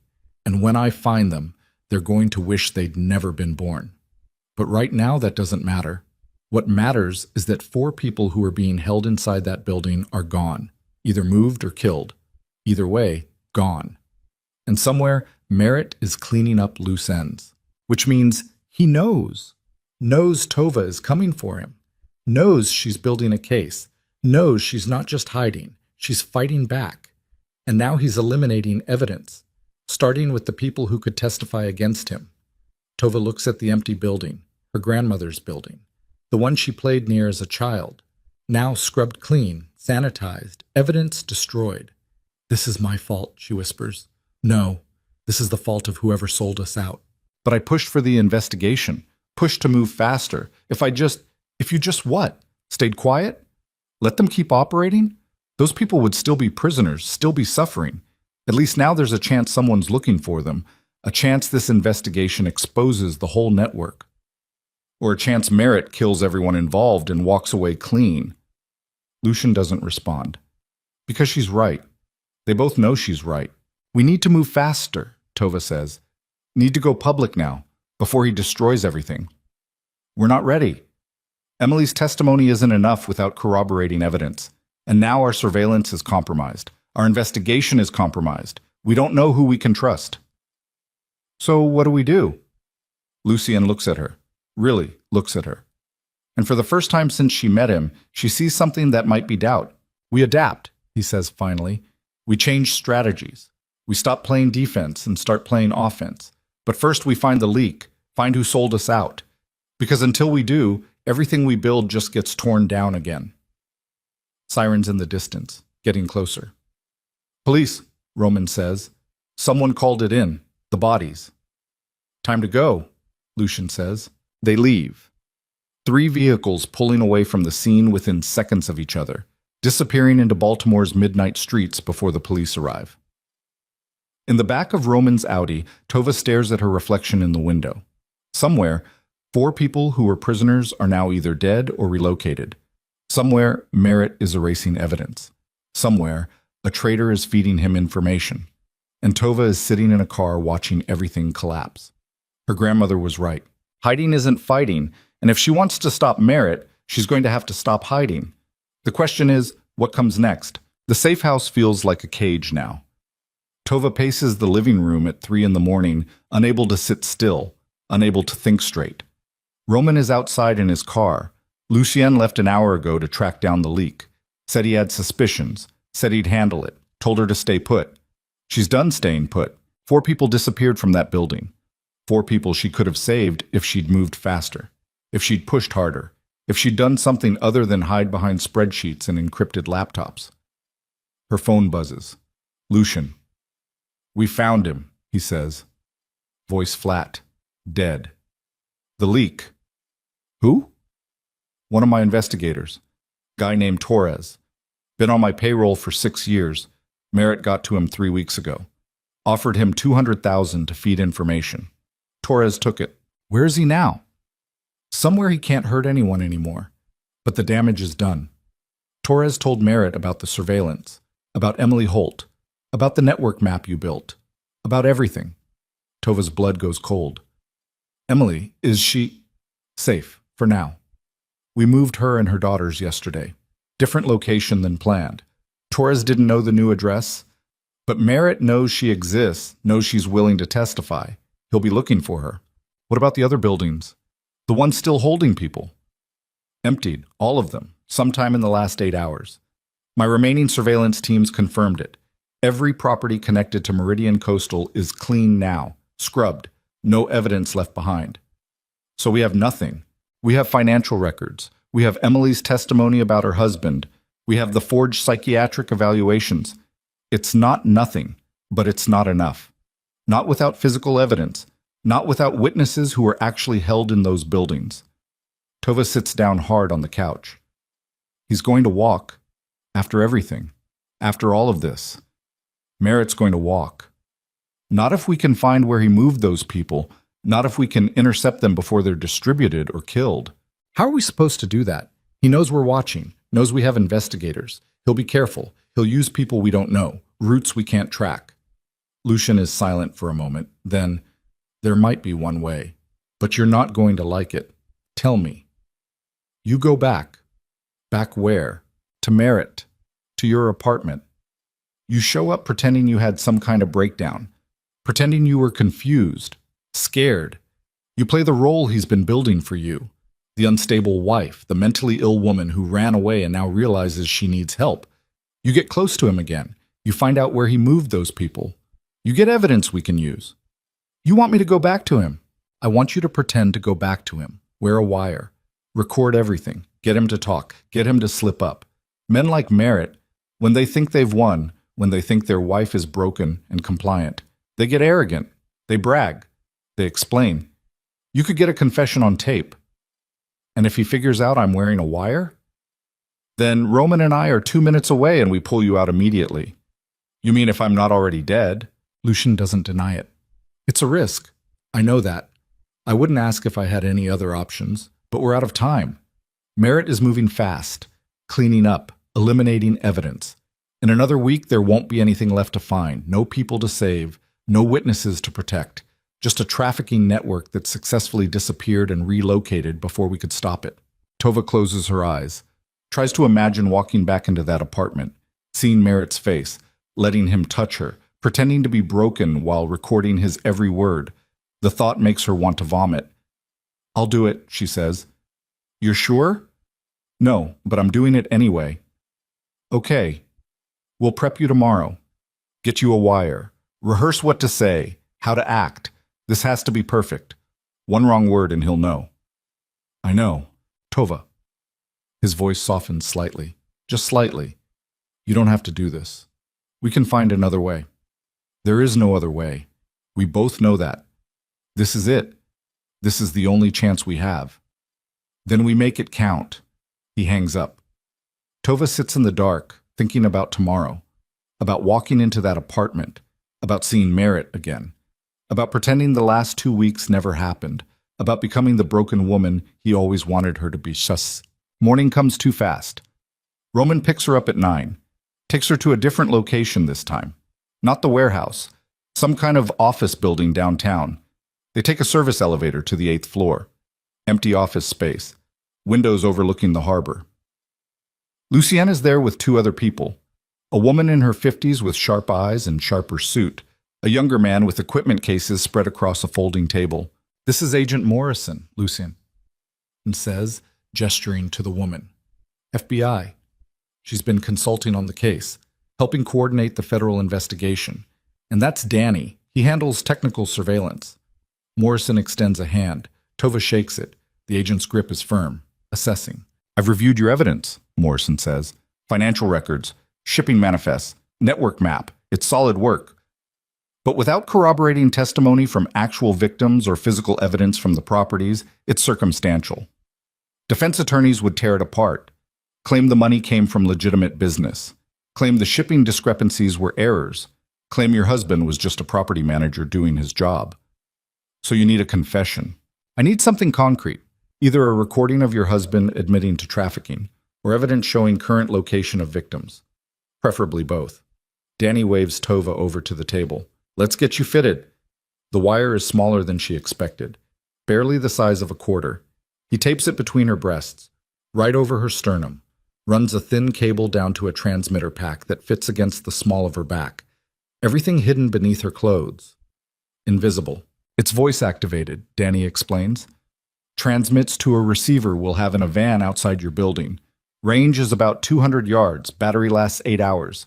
If you need to signal distress, press the transmitter pack twice quickly. That sends an alert, and we come in immediately.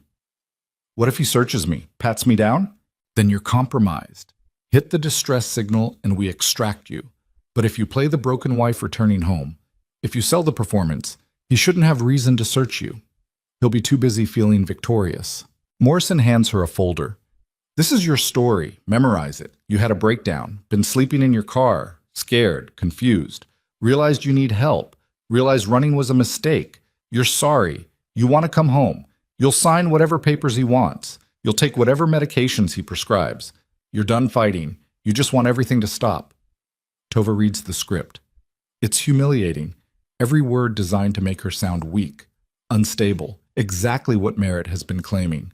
I can't say this, she says. Can't play this role. Yes, you can, Lucian says, because you've been playing it for 3 years. You know how to be what he wants. You know what words make him feel powerful. You use those words. You give him exactly what he thinks he's been waiting for. And when he asks where I've been, what I've been doing. Vague answers. You don't remember clearly. You were confused, scared, stayed at motels, slept in parking lots. Nowhere specific. Nothing he can verify or disprove. He won't believe me. He'll want to believe you. That's the difference. He's been looking for you for 2 weeks, filed reports, made himself look like the concerned husband. If you show up broken and apologetic, it confirms everything he's been saying, validates his narrative. He'll want that validation more than he'll want to question it. Morrison checks her watch. We need to move. Every hour we wait is an hour Merritt has to relocate those people further out of reach. Tova nods, tries to steady her breathing. This is happening, actually happening. Roman drives her to within a block of the apartment, parks, turns around in his seat. You don't have to do this, he says. First words he's spoken all morning. Everyone keeps saying that. Because it's true. There are other ways. Name one. He can't. They both know he can't. When you're ready, he says. She gets out of the car, walks the block to her apartment building. Every step feels like wading through concrete. Her heart is hammering so hard she's worried the wire will pick up nothing but her pulse. The building looks the same. Same cracked sidewalk. Same dying plants in the lobby. Same elevator that squeals on the way up to the 3rd floor. She stands outside the apartment door. Apartment 3B. Her home for 3 years. Her prison. She knocks. Footsteps inside. The door opens. Merritt stands there. He's lost weight, looks exhausted, hair unwashed, wearing the same shirt he was wearing 2 weeks ago when she left. For a second, just a second, he looks genuinely shocked. Tova? Hi. Her voice cracks perfectly. Not on purpose. Genuine fear does that. Can I come in? He steps aside. She walks in. The apartment smells stale. Dishes piled in the sink, empty takeout containers on the coffee table. He's been living like a bachelor, or like someone whose life fell apart. Where the hell have you been? He's not yelling, not yet, just confused, stunned. I don't know. I remember some of it. Motels, parking lots. I was scared. I was confused. I thought you were trying to hurt me. Hurt you? Jesus, Tova. I've been out of my mind. I filed police reports. I called hospitals. I thought you were dead. I'm sorry. I'm so sorry. I wasn't thinking straight. I panicked. He's studying her, looking for signs of deception, looking for anything that seems off. She lets tears fall. Not hard to do. The fear is real. The exhaustion is real. The horror of being back here is real.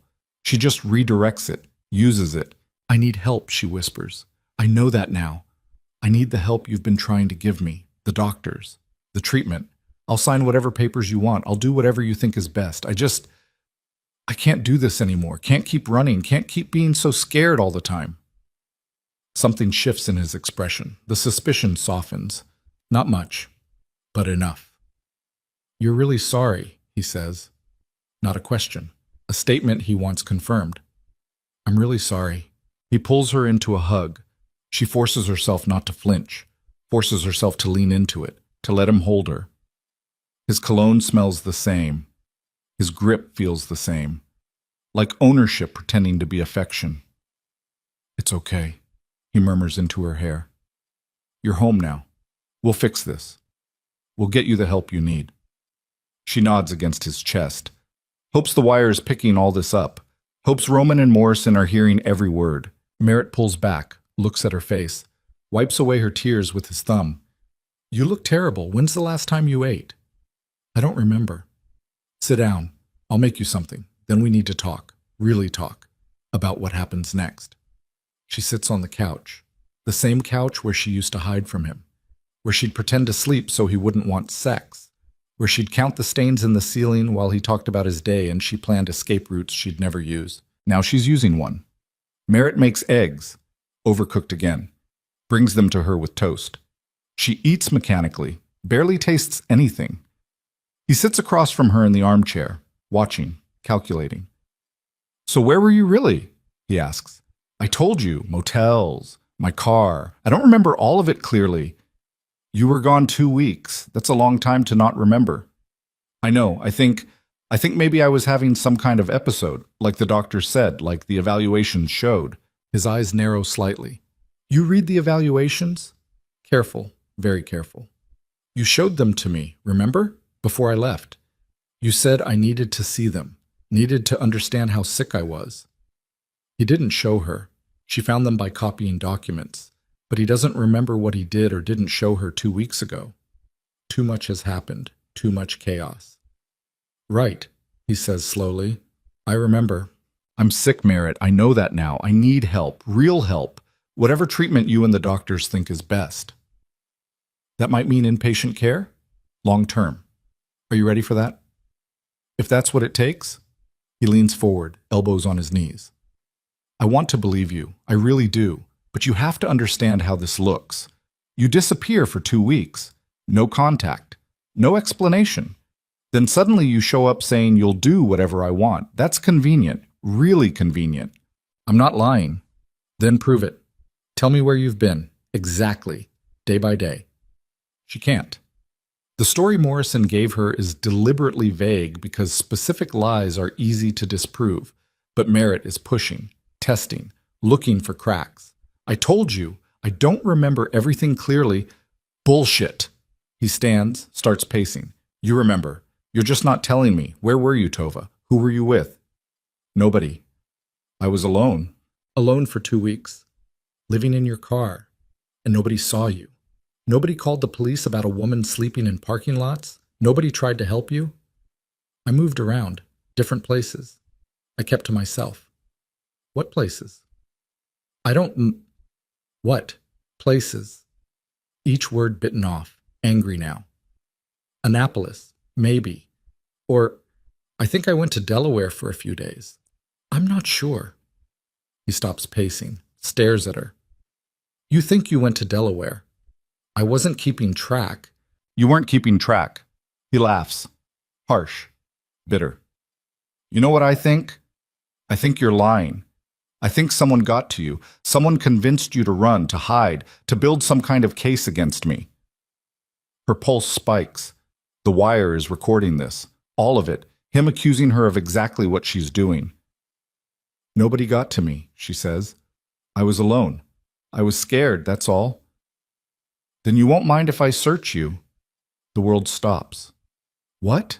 You heard me? You say you were alone. You say nobody helped you. Prove it. Let me search you. Check your phone. Check your clothes. Make sure you're not recording this conversation. Why would I be recording? Because that's what someone would do if they were trying to trap me. If they were working with police or feds or whoever the hell you've been talking to. He crosses the room, grabs her arm, the same wrist, the one that's finally healed. Stand up. She stands. Has no choice. He starts patting her down. Sides, arms, legs, professional, methodical. Like he's done this before. His hand moves to her back, finds the transmitter pack. He goes very still. What's this? I don't know what... He yanks her shirt up, sees the wire taped to her skin, the cable, the transmitter. For 3 seconds, nobody moves. Then he rips the wire off. She gasps. The tape tears skin. He throws the equipment across the room. It shatters against the wall. You stupid bitch, he says quietly. You stupid, stupid bitch. Merritt. His hand closes around her throat. She claws at his grip. Can't breathe. Can't scream. The distress signal. She never pressed it. The wire is destroyed. Roman can't hear her. Nobody can hear her. Merritt's face is inches from hers. Who are you working with? Who's helping you? She can't answer. Can't get air. Her vision is starting to gray at the edges. He releases her. She collapses to the floor, gasping. Tell me, he says. Tell me right now, or I swear I will kill you where you sit. Lucien Vane, she chokes out. No point lying now. I went to Lucien Vane. Merritt goes pale. You went to Vane. You went to a crime boss. Are you insane? You were going to have me institutionalized. You stole my grandmother's properties. You're running a trafficking network through her buildings. What choice did I have? You had the choice to be a good wife, to trust me, to sign the papers and let me handle everything. But you couldn't do that. You had to dig, had to question, had to ruin everything. He's pacing again, running hands through his hair, thinking, calculating. How much does Vane know? Everything. The shell companies, the trafficking, Councilman Locke, the forged psychiatric evaluations, Dr. Holt's murder, all of it. Holt's death was an accident. No, it wasn't. You killed him, or had him killed, because he was going to expose you. Merritt stops, looks at her, and slowly, horribly, he smiles. You really think you're clever, think you figured it all out, but you're missing the biggest piece, the piece that makes all of this irrelevant. What piece? Vane isn't helping you out of the goodness of his heart. He's using you, using your properties, using your inheritance, because those buildings, the ones running trafficking operations, Vane owns the network. Not me, not Locke. Vane. The words don't make sense, can't make sense. You're lying. Am I? Who do you think supplied the contacts overseas? Who do you think provided the shipping routes? Who do you think has the connections to move people through a harbor without customs interference? He's enjoying this, enjoying watching her world collapse. I'm middle management. Locke is political cover, but Vane runs the whole operation, always has. And you walked right into his office and handed him every piece of evidence he needed to eliminate his competition and take over completely. No, that's not... He's helping me. He's building a case. He's building an empire, using you as the weapon to take down Locke. Take down me. Remove everyone else involved so he controls the entire network. Merritt crouches down, eye level with her. You think you're the hero in this story, but you're just a useful idiot. A pawn he's been playing from the moment you spilled coffee on him. She's shaking her head. Can't process this. Can't accept it. Emily Holt, the flash drive, the testimony, all things Vane arranged. You think it's coincidence that his investigator found her? That she suddenly had evidence right when you needed it? He's been feeding you exactly what you need to hear, exactly what you need to see, leading you step by step toward destroying his competition while thinking you're getting revenge. You're lying. You're saying this to make me doubt him, to make me come back to you. I'm saying this because it's true. And because in about 10 minutes, the people Vane sent to clean up this mess are going to arrive. They're going to kill me. Kill you. Make it look like a murder-suicide. Devoted husband finally snaps after his mentally ill wife returns. Tragic story. Neat ending. And every piece of evidence you built against me becomes evidence against a dead man who can't defend himself. Tova stands, backs away from him. You're insane. Am I? Then call Vane right now. Ask him. Ask him directly if he's been running the trafficking operation this whole time. See what he says. She pulls out her phone. The encrypted one Roman gave her. Dials Lucien. It rings and rings and rings, voicemail. She tries Roman's number, same thing, no answer. They're not coming, Merritt says. They got what they needed from you. The network map showing all of Locke's connections. Emily Holt's testimony against me. Your financial records documenting everything. Now you're a liability. Evidence to be eliminated. No, that's not... The apartment door explodes inward. 3 men rush in. Not police, not FBI. Professional. Armed. Moving with military precision. Tova recognizes the one in front. Roman. He's pointing a gun at Merritt's head. Down on the floor, Roman orders. Hands behind your head. Merritt complies. Smiling. Still smiling. Roman zip ties his wrists. One of the other men secures the apartment. The third positions himself by the door. You okay? Roman asks Tova. She can't answer, can't speak, just stares at him. The wire got damaged, Roman continues. We heard it cut out. Came in immediately. What happened? He found it, she manages. He knows. He knows everything. That's fine. Doesn't matter now. We have him. Caught him assaulting you on the recording before it cut out. That's enough for an arrest. Enough to get him talking once we have him in custody. Merritt laughs. Actually laughs. You really don't know, do you? Don't know who you're working for. Shut up, Roman says. Ask him, Tova. Ask Roman who really runs the trafficking network. Ask him who supplies the shipping routes. Ask him who pays his salary. Roman's expression doesn't change, doesn't flinch. We're leaving. All of us. Now. They haul Merritt to his feet, start moving toward the door. And Tova sees it. The way Roman moves, the way the other 2 men defer to him, the way nobody's called for backup, for police, for FBI. Roman. Her voice is steady now, cold. Where are we going? Secure location. We need to debrief, figure out next steps. Which secure location? Does it matter? Answer the question. He looks at her, really looks at her, and in his eyes, she sees the truth Merritt was talking about. Yeah, she says softly. That's what I thought. She runs, doesn't think, just moves, sprints for the bedroom, slams the door, locks it, knows it won't hold long, but maybe long enough. The window, fire escape. She yanks it open, climbs out onto rusted metal grating 3 stories above the alley. Behind her, the bedroom door splinters. She doesn't look back, just climbs down. Fast as she can, feet slipping on wet metal, hands gripping railings that cut into her palms. She hits the alley running. Behind her, footsteps on the fire escape. Roman shouting something, orders to the other men. She runs toward the street, toward traffic, toward witnesses, toward anything public where they can't just grab her without causing a scene. A car screeches around the corner, black SUV, headed straight for her. She dodges. Barely. The SUV clips her hip, sends her spinning into a parked car. She tastes blood, feels something crack in her ribs, keeps running. The SUV reverses, comes back for another pass. She cuts through an alley between buildings, too narrow for the vehicle. Hears it skid to a stop behind her, doors opening, men pursuing on foot now. Her lungs are burning, hips screaming. Every breath feels like knives. She emerges onto a busier street. Morning commuters, coffee shops, normal people living normal lives. She stumbles into the first open door she sees, a diner packed with breakfast crowd. Everyone stares at her, bleeding, wild-eyed, looking like exactly what she is, a woman running for her life. Help me, she gasps to the nearest person. Middle-aged man in a business suit. Please, someone call 911.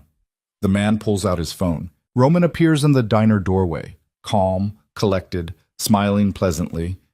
There you are, he says, like they're old friends. Like this is normal. You had us worried. Come on, let's get you home. I don't know him, Tova says loudly. To everyone. To witnesses. I don't know this man. He's trying to kidnap me. Someone call the police. Multiple people are filming now, phones out, recording. Roman sees the cameras, calculates, backs away slowly. My mistake. Wrong person. He leaves. But Tova knows he's not leaving. He's repositioning, waiting outside. They can't grab her in front of witnesses, but the second she's alone, the second she steps outside, they'll take her. The man in the business suit is talking to 911, giving the address, describing the situation. Police are coming, he tells her. You're safe. Just stay inside. Safe? What a joke. She's not safe. Hasn't been safe since the night she spilled coffee on Lucy. Vain and thought he was offering rescue. Merritt was right. She's not the hero. She's the pawn. And now both sides want her dead. The police arrive 12 minutes later. 2 uniforms. Young, bored-looking until they see the blood streak down Tova's face and the way she's holding her ribs like they might crack open if she breathes wrong. Ma'am, are you injured? The taller one, name tag reads Phillips, approaches carefully, like she's something volatile. Someone tried to kidnap me. Multiple men. One of them is still outside, black SUV. Maryland plates, but I didn't see the numbers. Phillips exchanges glances with his partner. Can you describe the men? She describes Roman, describes the others, watches Phillips write it down in a notebook that's seen better days. And you said this happened at your apartment? Yes. No, I mean, it started there. My husband found a wire I was wearing. He assaulted me. Then these men broke in. I thought they were rescuing me, but they weren't. They were... She stops. How does she explain this without sounding insane? They're part of a trafficking operation, using my properties. I have evidence, financial records, shipping manifests, everything. The officers exchange another look, the kind that says they think she's mentally unstable. Great. Exactly what Merritt's been building toward for months. Ma'am, have you been taking any medications or substances? I'm not high. I'm not crazy. I have proof. Files, documents. There's an FBI agent who's been consulting on the case. Agent Morrison. You can call her. Verify everything I'm saying. Phillips writes down Morrison's name. We'll check that out, but right now we need to get you medical attention. You're bleeding, and you might have broken ribs. I'm not going to a hospital. The men who tried to take me, they have resources, connections. They'll know where I am the second I check in. Ma'am, you need treatment. I need protection. Witness protection. Federal protection. Not a hospital room where anyone can walk in. The second officer, Chen, steps away. Talks into his radio. Requesting a supervisor. Requesting someone who can handle whatever the hell this situation is, because 2 beat cops aren't equipped. Tova's phone buzzes in her pocket. The encrypted one. She pulls it out. Text from an unknown number. We need to talk. Meet me at the warehouse. Come alone or Emily Holt dies. You have 2 hours. No signature? Doesn't need one. She knows who sent it. Her hands are shaking so badly she almost drops the phone. Ma'am? Phillips is watching her. Everything okay? No. Nothing is okay. Nothing has been okay since the night she spilled coffee and thought a mafia boss was her salvation. I need to make a call, she says. You can make it from the station. We're taking you in for your own safety. I'm not going to the station. I'm leaving, right now. Ma'am, you can't just... Watch me. She pushes past them, walks out of the diner into cold morning air, scans the street for the black SUV, doesn't see it. Either they're hiding or they left. Either way, she doesn't have time to worry about it. She needs transportation. Her car, Merritt's car, is parked at the apartment. No way she's going back there. She pulls out her phone, opens a rideshare app, orders a car to a location 3 blocks away, starts walking. Behind her, Phillips is shouting something about interfering with an investigation, about protective custody, about her own safety. She doesn't look back. The rideshare driver is a college kid listening to music too loud. Doesn't ask questions when she climbs in looking like she lost a fight with a brick wall. Just drives where she tells him. Harbor District. 2 blocks from the warehouse. She pays cash, gets out, walks the rest of the way on foot. The warehouse looks empty. No cars outside. No visible security. Exactly like a trap. She goes in anyway. Inside, the space is dark except for natural light filtering through high windows. Her footsteps echo on concrete. Every shadow could be hiding someone. Every sound could be a threat. Tova. She spins. Lucian is standing near the windows, same spot he always stands, hands in his pockets, looking calm, like this is just another meeting. Where's Emily? Tova asks. Safe. For now. Depends on how this conversation goes. So it's true. What Merritt said. You're running the trafficking network. Merritt says a lot of things. Half of them are lies designed to save his own skin. But not this. This is true, isn't it? You own the operation, the shipping routes, the overseas contacts, the whole network. Lucian doesn't deny it, doesn't confirm it, just watches her with those pale gray eyes that see too much. Why? Her voice breaks. Why help me if you're the one I should be running from?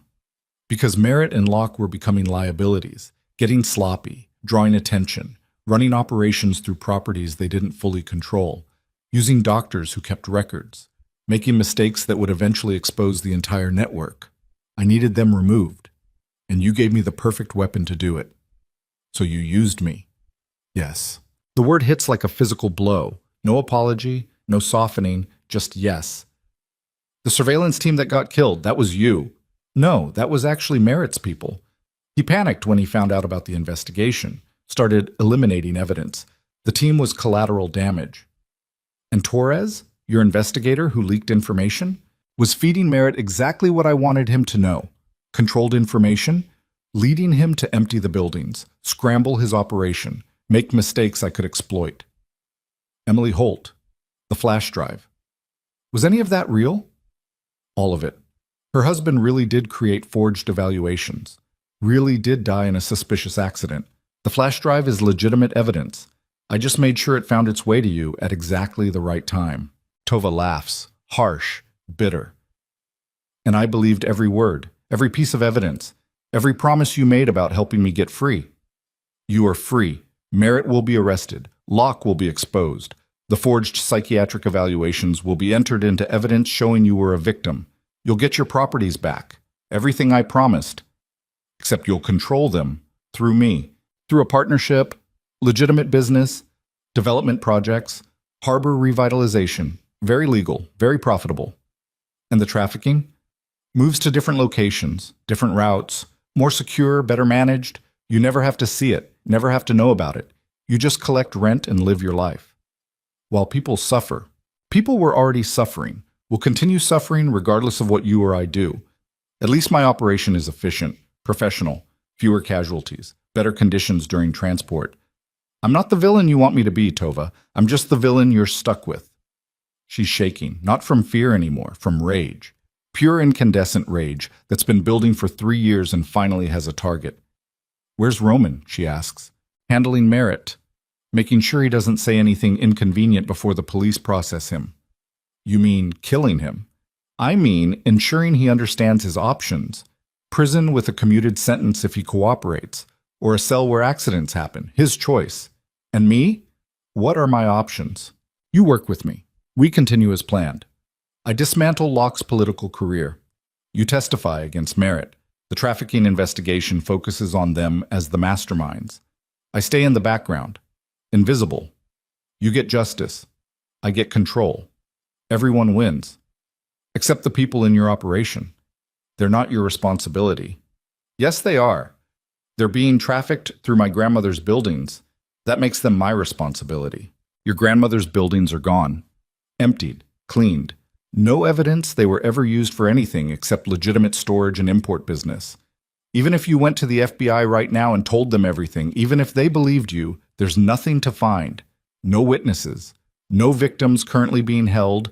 No physical evidence. Just your word against mine. I have the financial records, the network map I built, which show connections to Merritt and Locke. Not to me. I'm very careful about paper trails. Emily Holt will testify. About her husband being coerced by Merritt, not by me. I've never met her, never spoken to her. My investigator found her, questioned her, brought me information, all very removed, very deniable. He's thought of everything, every angle, every possible exposure. He's been playing this game for years while she's been playing for weeks. So I have nothing, she says. You have your freedom, your properties, your life. That's not nothing. It's not enough. Then what is enough? Revenge? Justice? Those are fairy tales, Tova. The world doesn't work that way. Powerful people do terrible things and walk away clean. That's reality.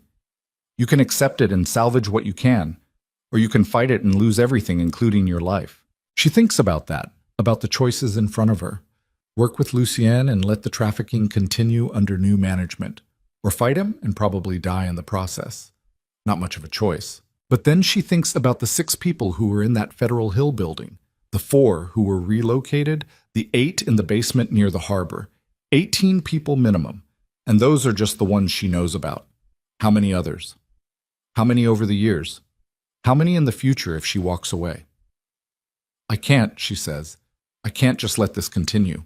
Then what are you going to do? Go to the police? They'll dismiss you as a traumatized woman with a history of mental health issues. Go to the FBI. They'll investigate merit and Locke based on your evidence and thank you for your cooperation. Neither option touches me. Maybe not, but they'll touch your operation, increase scrutiny, make it harder to operate, force you to shut down or relocate. That's something. Lucien's expression hardens. You're making a mistake. Probably, but it's my mistake to make. She turns to leave. Gets 3 steps before he speaks again. If you walk out that door, Emily Holt disappears. Her daughters disappear. They become leverage to ensure your silence. You understand that? She stops. Doesn't turn around. You said she was safe. I said she was safe depending on how this conversation went.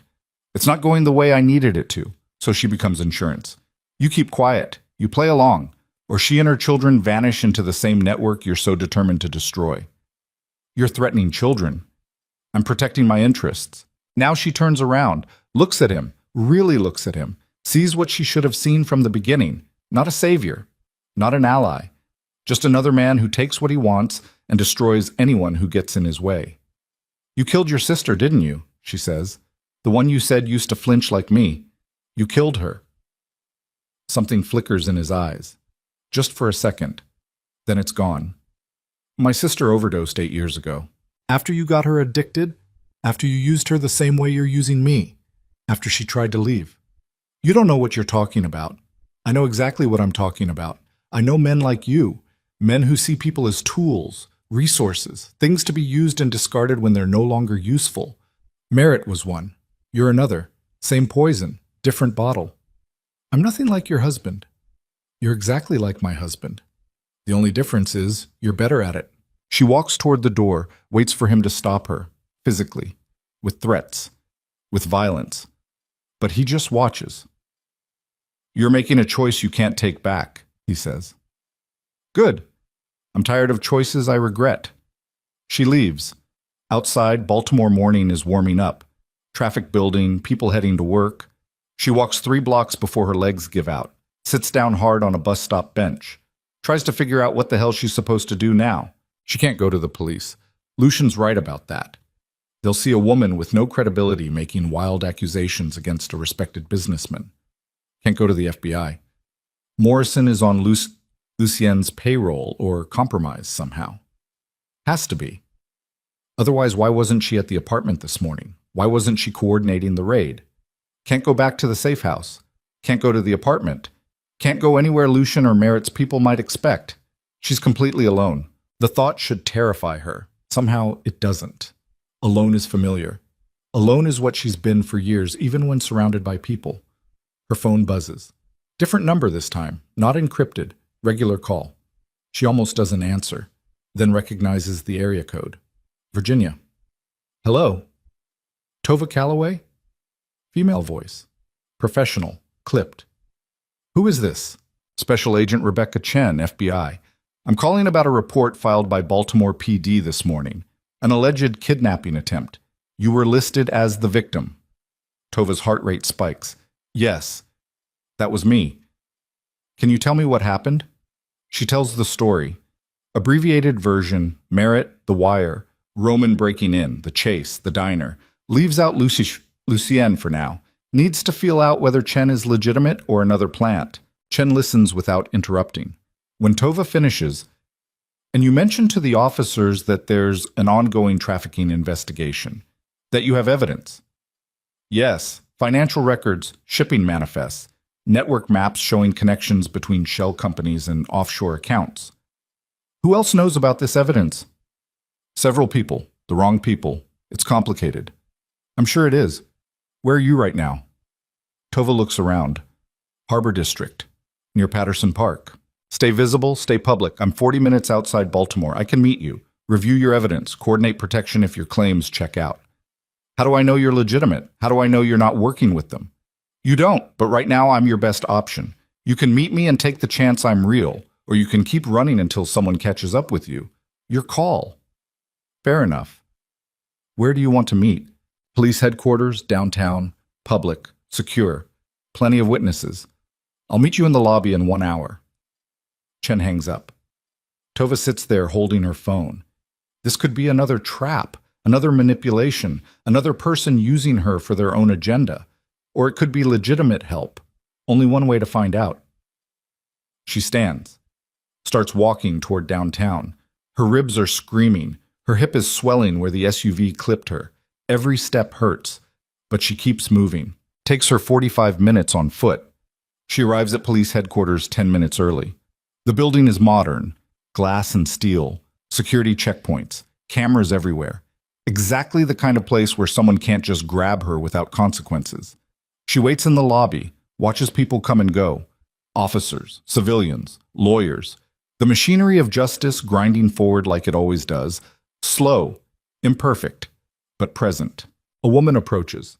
Asian, early 40s, wearing a dark suit and FBI credentials on a lanyard. Tova Calloway. Yes. Special Agent Chen, let's find somewhere quiet to talk. Chen leads her to an interview room on the second floor. Small, sparse. Table and chairs, recording equipment. The kind of room designed for extracting truth. Chen sits, gestures for Tova to do the same. Before we start, I need to see the evidence you mentioned. Financial records, shipping manifests, network maps. Tova pulls out her phone, pulls up the encrypted files, hands the phone across the table. Chen studies the screen, scrolls through documents. Her expression doesn't change, but something about her posture shifts, becomes more focused, more intense. This is substantial, Chen says finally. Very substantial. Where did you get this? I compiled it, using documents my husband had me sign, documents I copied before leaving, shipping records I accessed through accounts connected to my grandmother's properties. And these properties, they're currently being used for trafficking operations? They were, until recently. The operation got tipped off. They emptied the buildings, relocated the victims, cleaned up evidence. Who tipped them off? Here's where it gets complicated, where Tova has to decide how much to reveal. Lucian's involvement, his control, his threats. There's a man, she says carefully. Lucien Vane. He runs the network. Not my husband, not Councilman Locke. They're middle management, fronts. But Vane controls everything. The shipping routes, the overseas contacts, the distribution networks. Everything. Chen's expression shifts. Subtle, barely perceptible, but present. Lucien Vane, you're certain about this? Yes. He told me himself. This morning, after I figured out what was happening. And he just let you walk away? He thinks I can't touch him, thinks I don't have evidence connecting him directly to the operation. He's probably right. Everything I have points to my husband and Locke. Vane's been very careful about staying removed. Chen sets the phone down, leans back in her chair. Here's what I'm going to tell you, and you're not going to like it. Lucien Vane has been under federal investigation for 6 years. Organized crime, racketeering, money laundering. We've been trying to build a case that sticks. Every time we get close, witnesses disappear. Evidence vanishes. Prosecutors get cold feet. He has resources, connections, people in places we don't expect. Like the FBI? I can't comment on ongoing internal investigations, but let's just say not everyone in federal law enforcement is as clean as they should be. So what are you saying, that you can't touch him either? I'm saying touching him requires perfect evidence, airtight testimony, witnesses who don't disappear before trial. And even then, it's not guaranteed, but what you have here, she taps the phone. This is the most comprehensive documentation of his operation I've seen. Combined with testimony from you and potentially others, this could be enough. Potentially. Nothing's certain, but it's the best shot we've had in years. Tova wants to believe her, wants to trust that someone in authority actually gives a damn about stopping this, but trust has burned her too many times. What do you need from me? She asks. Everything. Full statement. Every interaction with Vane, every piece of evidence you have. Names of everyone involved. I'll need you in protective custody, real protective custody, not whatever half measure you've been working with, federal location, secure, 24-hour surveillance. And Emily Holt, her daughters, Vane threatened them, said they'd disappear if I didn't cooperate. We'll move them immediately, put them under protection. If Vane makes any move against them, that's witness intimidation, obstruction, federal charges we can actually make stick. What about Merritt, my husband? He's in custody right now. Or he was. Roman, one of Vane's people, was dealing with him. Chen's expression darkens. Define dealing with. Making sure he doesn't say anything inconvenient, either through threats or through killing him. I don't know which. Chen pulls out her phone, makes a call. This is Chen. I need a status check on a suspect in Baltimore PD custody. Merritt Calloway. Yes, I'll wait. Pause. Her jaw tightens. When? Another pause. Understood. Send me the details. She hangs up, looks at Tova. Your husband was released 2 hours ago. No charges filed. Arresting officers claim there was insufficient evidence to hold him. That's impossible. They caught him assaulting me on recording before the wire cut out. Recording was corrupted. File wouldn't open. Technical malfunction. Very convenient. Vane got to them, got to the officers, or their supervisors. Made it go away. Probably. Which means your husband is out there right now. And if Vane wants loose ends tied up, he'll kill him, make it look like suicide or accident. One less witness to worry about. Chen stands. We need to move, now. Get you somewhere secure before either Vane or your husband decides you're too much of a liability. I'm already too much of a liability. That's why I'm still alive. He can't kill me without drawing more attention. But if I go into protective custody, if I officially cooperate with FBI, then I become a different kind of threat. So what are you suggesting? I'm suggesting you let me be bait. Let Vane think I'm still out here, unprotected, vulnerable. He'll make a move. And when he does, you're there to catch him. That's insane. That's using you as a target. I've been a target since the night I spilled coffee on him. At least this way it's on my terms. Controlled, with backup. Chen shakes her head. I can't authorize that. Can't put a civilian in deliberate danger. Then don't authorize it. I'll do it anyway. I'll walk out of here and go somewhere public. Somewhere I know he'll find me. Force the confrontation. You can either coordinate it or I do it alone. You're serious. Completely. Chen studies her. Calculating. Weighing options. What did you have in mind? The Waterfront Gala. Tomorrow night, big public event. Politicians, media, cameras everywhere. Councilman Locke is receiving some kind of award for his harbor revitalization work. Perfect place to expose everything. Perfect place for Vane to try to stop me. That's less than 24 hours away, that. I know, which means we need to move fast. Coordinate with local police. Plainclothes officers in the crowd. Surveillance, recording equipment. When I expose Locke, when I reveal the trafficking network, Vane will have to respond. Has to. Otherwise, everything he's built collapses publicly. And you think he'll just walk up and confess? In front of witnesses? I think he'll try to stop me. Kill me. Silence me. Grab me. Something. And when he does, you have him on camera. In public. With witnesses. Attempting to harm a federal witness. Chen walks to the window. Looks out at Baltimore stretching below. This is the stupidest plan I've heard in 15 years of federal service. But it could work. It could get you killed. I'm already dead if I keep running. At least this way I go down fighting. At least this way I might actually stop them. Silence. Chen thinking, processing. Finally, she turns around. You'd need to wear a wire. Real one this time. Federal equipment. Broadcast quality. So everything said is recorded and admissible. Fine. You'd need to stick to a script. Specific accusations. Specific evidence. Can't deviate. Can't improvise. One wrong word and defense attorneys tear it apart. I can do that. And if Vane doesn't take the bait, if he just lets you make the accusations and walks away clean, then at least the truth is public. At least people know. At least the investigation can move forward without me being the only witness.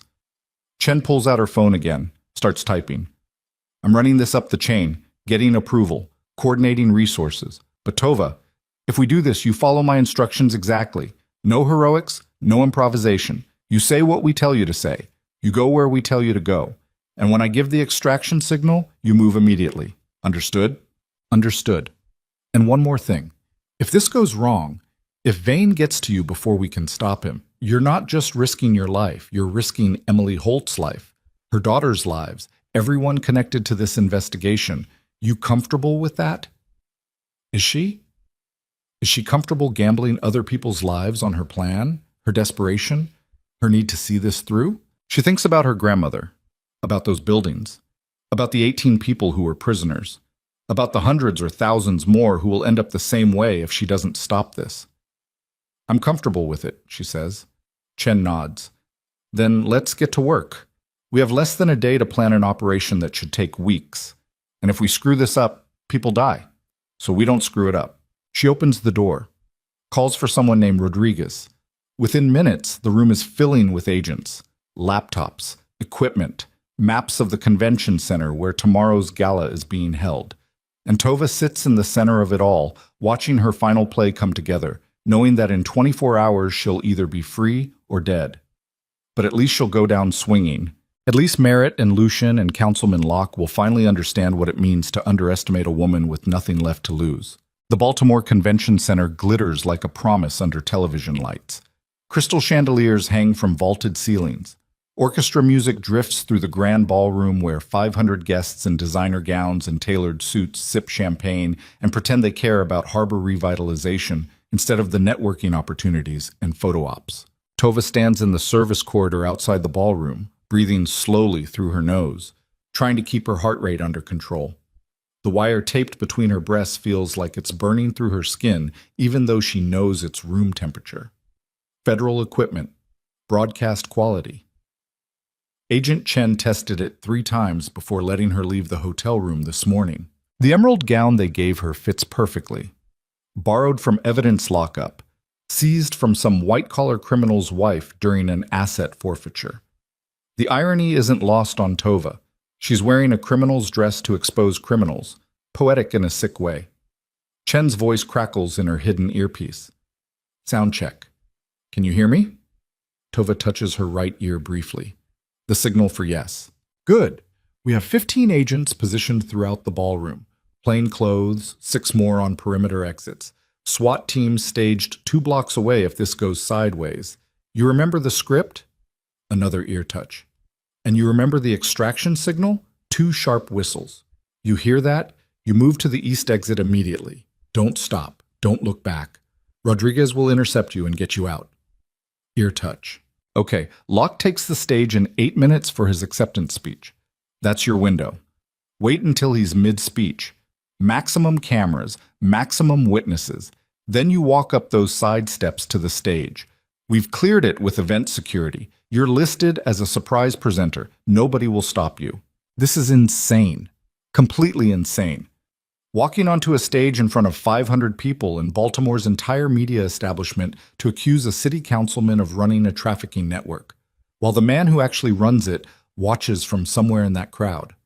Waiting. Planning. Ready to silence her permanently. But it's the only place she has left. She checks her reflection in a maintenance closet mirror. The bruises on her face have been covered with makeup. Professional work. You'd never know she got clipped by an SUV yesterday. Never know her ribs are wrapped tight enough to make breathing difficult. Never know she's operating on 2 hours of sleep and pure adrenaline. She looks almost elegant, almost like someone who belongs here. The door beside her opens. Chen steps through. Dark suit. FBI credentials hidden. She looks Tova up and down. You ready? No. Good. Doubt keeps you sharp. Overconfidence gets you killed. Chen's expression softens slightly, just slightly. You don't have to do this. We can still pull you. Go a different route. What different route? We've been over this. This is it. This is the only way to force Vane into the open. Or force him to put a bullet in your head. He won't shoot me on camera. Too messy. Too public. He'll try something else. Grab me. Discredit me. Make me look unstable. That's when you move in. And if I'm wrong, if he decides scorched earth is better than exposure, then I die. But the truth still comes out. The Wire is broadcasting to 3 separate federal recording stations. Even if he kills me, the accusations are on tape. The investigation continues. Chen looks like she wants to argue. Instead, she just nods. Emily Holt and her daughters are secure. Federal safe house in Pennsylvania. Armed protection. If anything happens to you, that they stay protected. I made sure of that. Thank you. Don't thank me. Just survive the next hour and we'll call it even. Chen leaves. Tova is alone again. She can hear the orchestra playing, can hear the murmur of conversation from the ballroom, can hear her own pulse hammering in her ears. She thinks about Merritt, about where he is right now. Chen's people lost track of him after he was released from custody. He could be anywhere. Could be in that ballroom right now. Could be waiting to watch her self-destruct publicly. The thought makes her sick, but worse is the thought of Lucien. He'll be there. She knows he'll be there. Men like him can't resist, can't stay away when their empire is threatened. He'll be watching, waiting to see if she actually goes through with it, waiting to see if she has the spine to burn everything down. She's about to find out. The orchestra stops. A voice over the PA system. Ladies and gentlemen, please welcome our Master of Ceremonies, Senator Patricia Holbrook. Applause. Tova moves to the service entrance, peers through the crack in the door, sees the stage, the podium. The massive screens on either side showing live camera feeds. Holbrook is mid-introduction, talking about harbor revitalization, about economic development, about visionary leadership. Tova scans the crowd, sees politicians she recognizes from television, business leaders, philanthropists, normal people living normal lives built on blood money and willful ignorance. Then she sees him, third row. Center aisle. Lucy Yen Vane in a perfect tuxedo, looking like he belongs at events like this, looking like wealth and power and legitimacy. He's listening to Holbrook's speech with polite attention, hands folded in his lap, completely calm. He knows she's here, has to know. Probably has someone watching every entrance. She wonders if he brought Roman, if Roman is somewhere in that crowd with orders to stop her, extract her, kill her if necessary. Holbrook finishes her introduction. More applause. Councilman Adrian Locke walks to the stage. Mid-50s, silver hair, expensive suit, the kind of face that gets elected, trustworthy, competent, hiding a trafficking network behind a smile that probably cost $10,000 in dental work. Thank you, Senator Holbrook, Locke says. His voice is smooth, practiced. I'm honored to receive this recognition for the Harbor Revitalization Initiative. But this award isn't about me. It's about our community, about Baltimore's future, about the thousands of people whose lives have been improved by the economic opportunities these development projects have created. Tova's hands curl into fists. Economic opportunities, that's what he's calling it. While women and children move through those properties like cargo. Locke continues talking. Statistics, success stories, plans for future development. The crowd eats it up, nodding, smiling, applauding at appropriate moments. Chen's voice in her ear. 30 seconds. Stand by. Tova takes a breath, pushes open the service door, steps into the ballroom, heads toward the stage stairs. A few heads turn. Curious. Wondering who this woman is. Wondering if she's part of the program. She reaches the stairs, starts climbing, each step measured, controlled, like she has every right to be here. Locke sees her. His expression flickers. Confusion, then recognition, then something that might be fear. She reaches the podium, takes the microphone from his hands before he can react. Thank you, Councilman Locke, she says. Her voice echoes through the ballroom. 500 people are staring at her now. I'm Tova Calloway, and I'm here to tell you the real story about the Harbor Revitalization Initiative. Security is moving. 2 large men in suits heading toward the stage. Chen's people intercept them. Quiet words. Federal credentials flashed. The security guards stop. Confused but compliant. Tova keeps talking. The properties that Councilman Locke has been praising, the ones he claims have created economic opportunities, those properties were stolen, taken from me through forged documents and psychiatric evaluations created by a doctor who was later murdered to ensure his silence. Murmurs ripple through the crowd. Phones coming out, recording. The camera operators are focusing on her now. Live feed showing her face on the massive screens flanking the stage. But property theft is just the beginning, she continues. Those buildings aren't being used for legitimate business. They're being used as processing stations, transit points, for a human trafficking network that's been operating through Baltimore's harbor for years. The murmurs become shouts. People standing, cameras flashing. Locke is backing away from her, face pale, trying to disappear into the wings. Councilman Locke has been using his position to provide political cover for this operation, using development projects and revitalization initiatives to hide what's really happening. Women and children being moved through these properties, held against their will, sold into servitude. She pulls out her phone, holds it up. The screens behind her switch to showing what's on her screen.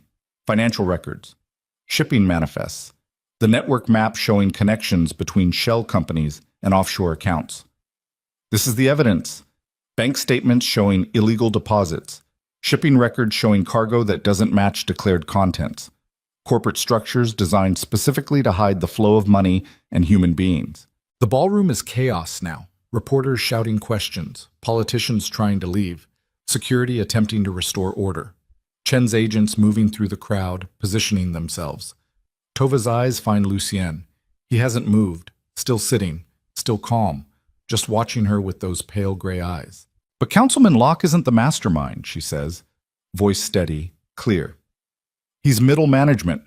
The real architect of this network is Lucien Vane, the man sitting in the third row, the man who owns half the commercial docks in Baltimore, the man who's been running this operation for years while hiding behind legitimate business fronts and political connections. Now Lucien moves, stands slowly. Every head in the ballroom turns toward him. These are serious accusations, he says, voice carrying without microphone, calm, reasonable. Accusations from a woman who, by her own admission, has been diagnosed with mental health issues, who disappeared for 2 weeks, who's currently under investigation herself for financial fraud. I'm not under investigation, Tova says, but you will be, because I have evidence, financial records, witness testimony, shipping manifests, everything needed to prove what you've been doing, what you're still doing. If you had evidence, you'd have gone to the authorities, not staged this dramatic performance. This looks like a breakdown, Ms. Calloway. A very public breakdown from a very troubled woman. He's good. She'll give him that. Turning this around, making her look unstable, making himself look reasonable. But she's prepared for this. I have gone to the authorities, she says. The FBI has been investigating for 6 years, trying to build a case that sticks. And now they have it. Financial records showing your connections to offshore accounts used for money laundering, shipping routes that match known trafficking patterns, witness testimony from multiple sources including the widow of Dr. Raymond Holt, the psychiatrist who was murdered after refusing to continue creating forged evaluations. That lands. She sees it in his face. The widow, Emily Holt. He thought she was leverage, thought she'd stay silent, didn't expect federal protection. So you can try to discredit me, Tova continues, try to make me look crazy, but the evidence exists independent of my credibility. The investigation continues independent of my testimony. I'm just the opening act. Everything else is already in motion. Lucien's expression hardens, the mask slipping. You stupid girl, you have no idea what you've done, who you've endangered. I've endangered you. That's what I've done. And everyone you work with. Everyone who profits from this network. I've burned it all down. Everything you built, everything you controlled, gone. Because I couldn't let it continue. Because those people in your buildings, those women and children you treated as cargo, they deserve better than to be someone's property. Idealistic, naive, and ultimately pointless. You think exposing me stops anything? There are a dozen others ready to fill the vacuum. This network existed before me, and it'll exist after me. You've changed nothing except signing your own death warrant. Maybe. But at least people know now. At least the truth is public. At least I'm not complicit anymore. Chen's voice in her ear. 3 men moving toward the stage, east side, armed, SWAT team deploying. Tova sees them, moving through the crowd. Not Roman. Different men. Professional, focused, coming for her. She steps back from the podium, looks for the exit, east side like Chen said. Gunshots explode through the ballroom, not at her, at the ceiling. Warning shots. Panic erupts. People screaming, running, trampling each other toward exits. The armed men are on the stage now. One grabs her, arm around her throat, gun to her head. "Nobody moves," he shouts. "Nobody fucking moves or I kill her right here." Federal agents have weapons drawn, surrounding the stage. But they can't shoot. Too many civilians in the crossfire. Too much chaos. Lucien is moving now. Toward the stage. Toward her. "Let her go!" Chen shouts. FBI credentials held high. "Federal agents, release the hostage and put down your weapons." The man holding Tova laughs. Federal agents can't do shit without risking her life. So here's what's going to happen. We're walking out of here. Anyone follows, I put a bullet in her brain. They start moving, dragging her toward the service exit, away from witnesses, away from cameras, exactly what Lucien wants. Her silenced, her body disposed of, problem solved. She goes limp, dead weight. The man stumbles. His grip loosens. Just for a second. She drives her elbow into his ribs, twists, breaks free, runs. Gunfire. Actual gunfire this time. Bullets hitting the stage. She ducks, keeps running. Chen and her team return fire. The ballroom has emptied. Just agents and Lucien's men and Tova caught between them. She makes it to the east exit, throws the door open. Rodriguez is there like Chen promised, grabs her, pulls her through. "Go, go, go!" he shouts. They're running down a corridor. Emergency exit ahead, sunlight visible through the glass doors. Behind them, more gunfire. Agents engaging, taking down Lucien's men one by one. They hit the emergency exit, burst outside into late afternoon sun. A black SUV is waiting. Engine running. Rodriguez shoves her inside, climbs in after her. The driver peels out, tires screaming. Tova looks back, sees the convention center, sees police vehicles arriving, sees Chen coordinating her team, sees Lucien being led out in handcuffs. It's over. Actually over. She slumps against the seat. Can't quite believe she's alive, can't quite process that it worked. "Where are we going?" she asked Rodriguez. "Safe house, different one. We'll debrief. Get your full statement, then witness protection until trial." "Trial." "Right. This isn't done. It's just beginning. Months of testimony ahead, maybe years. But she's alive to give it." The SUV takes her to a house in Columbia, suburb between Baltimore and D.C. Normal looking, 3 bedrooms, fenced yard. Federal agents stationed in an unmarked car across the street. Chen arrives 2 hours later, exhausted, blood on her sleeve from some injury Tova can't see. "You okay?" Tova asks. "I'm fine. 2 of Lucien's men are dead, 3 in custody, including the one who grabbed you. Lucien himself is in federal custody. So is Councilman Locke. We executed warrants on 14 properties connected to Meridian Coastal Properties. Found evidence in 3 of them. Traces of human presence. Documents, communications, enough to support the charges. And the people? The ones who are being held? Still looking. We have leads. Tips coming in since your speech went viral. And yes, it's viral. Everyone with a phone recorded it. You're all over social media, news outlets. The whole country is watching Baltimore right now." Tova doesn't know how to feel about that. Famous for being a victim. For being the woman who brought down a trafficking network. She didn't want fame, just wanted to stop the suffering. "What about Merritt?" she asks. Chen's expression darkens. "We found him 2 hours ago, dead. Apparent suicide, pills and alcohol. Left a note confessing to fraud and conspiracy. Convenient timing." "It wasn't suicide." "No, probably not. But proving that's different. Lucien's people are very good at making murders look natural. We'll investigate, but don't hold your breath. So Merritt's dead. 3 years of marriage, 3 years of abuse, 3 years of him controlling every aspect of her life. And now he's just gone. Erased. She should feel something. Relief, maybe. Vindication. She just feels tired. "What happens now?" she asks. "Now we build the case. Properly this time. Grand jury indictments, discovery, plea negotiations. Some of the people we arrested will cooperate, trade information for reduced sentences.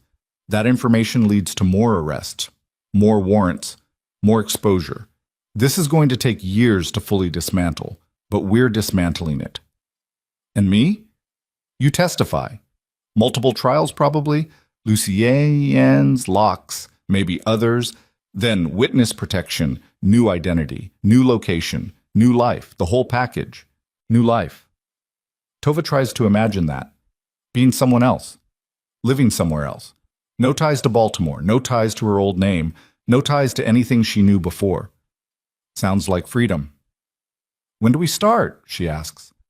Tomorrow? But tonight you rest. Doctor's coming to check your ribs. Make sure you didn't break anything during the extraction.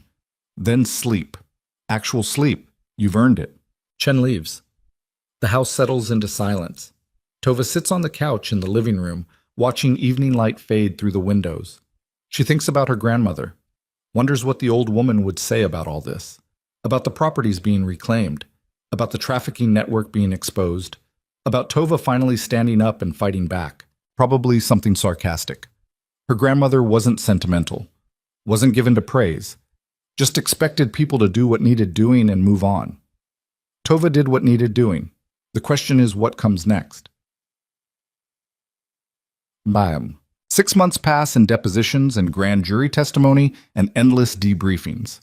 The case against Lucien Vane and Councilman Locke expands. New evidence surfaces. New witnesses come forward. The network is larger than anyone suspected. Connections to operations in 3 other states, connections to overseas trafficking rings in 6 countries. It makes national news. International news. The kind of case that launches careers for ambitious prosecutors and ruins them for corrupt ones. Tova testifies at Lucien's trial in April. Federal courthouse in Baltimore. Maximum security. She walks into that courtroom wearing a conservative dress and sensible shoes, and she tells the truth. All of it. Every manipulation, every threat, every moment of him using her to destroy his competition while pretending to save her. Lucien's attorney tries to discredit her, brings up her mental health evaluations, the forged ones, brings up her disappearance, brings up her relationship with Merritt, makes her look unstable, traumatized, unreliable. But Chen's team anticipated this. They have corroborating evidence. Emily Holt's testimony about her husband being coerced, financial records showing money transfers, shipping manifests showing trafficking patterns, physical evidence from the buildings, communication records showing Lucien coordinating operations. The jury deliberates for 3 days, returns guilty verdicts on all counts. Racketeering, money laundering, human trafficking, conspiracy to commit murder. Lucien receives 43 years federal prison. No possibility of parole. Councilman Locke gets 36 years. His political career over. His reputation destroyed. His development company bankrupted. 14 other men connected to the operation receive sentences ranging from 8 to 25 years. Some cooperate. Some don't. All of them lose. The buildings, Tova's grandmother's buildings, are seized as evidence and later auctioned. The proceeds go to victim compensation funds and anti-trafficking organizations. Tova doesn't fight it, doesn't want the buildings back. They're contaminated now, stained. Better to let them be repurposed by people who will use them for something decent. Instead, she takes the insurance settlement for Merritt's death. $2 million in life insurance she didn't know existed, and she does something with it. The Siren Foundation opens on a gray October morning. Renovated warehouse in Canton, not one of her grandmother's properties, different building, clean slate. Inside, it's bright, modern, open spaces filled with desks and computers and filing cabinets. Tova stands in the main room, watching volunteers set up. Legal aid workers, financial counselors, social workers, therapists. Everyone here has either survived domestic violence or trafficking or both. Everyone here understands what it means to rebuild from nothing. You ready for this? Chen asks. She's standing in the doorway, off duty. Here is a friend, not an agent. No, Tova says, but I'm doing it anyway. The Foundation's mission is simple. Help survivors of domestic abuse and exploitation recover financially. Teach them how to find hidden assets, how to expose fraudulent documents, how to rebuild credit destroyed by abusive partners, how to reclaim property stolen through coercion. The same skills Tova used to bring down Merritt and Lucien. Now she's teaching them to others, giving them the tools to fight back. It's not enough. Will never be enough. Can't undo the suffering, can't erase the trauma. But it's something. It's a start. The first client arrives at 9 a.m. Woman in her 30s.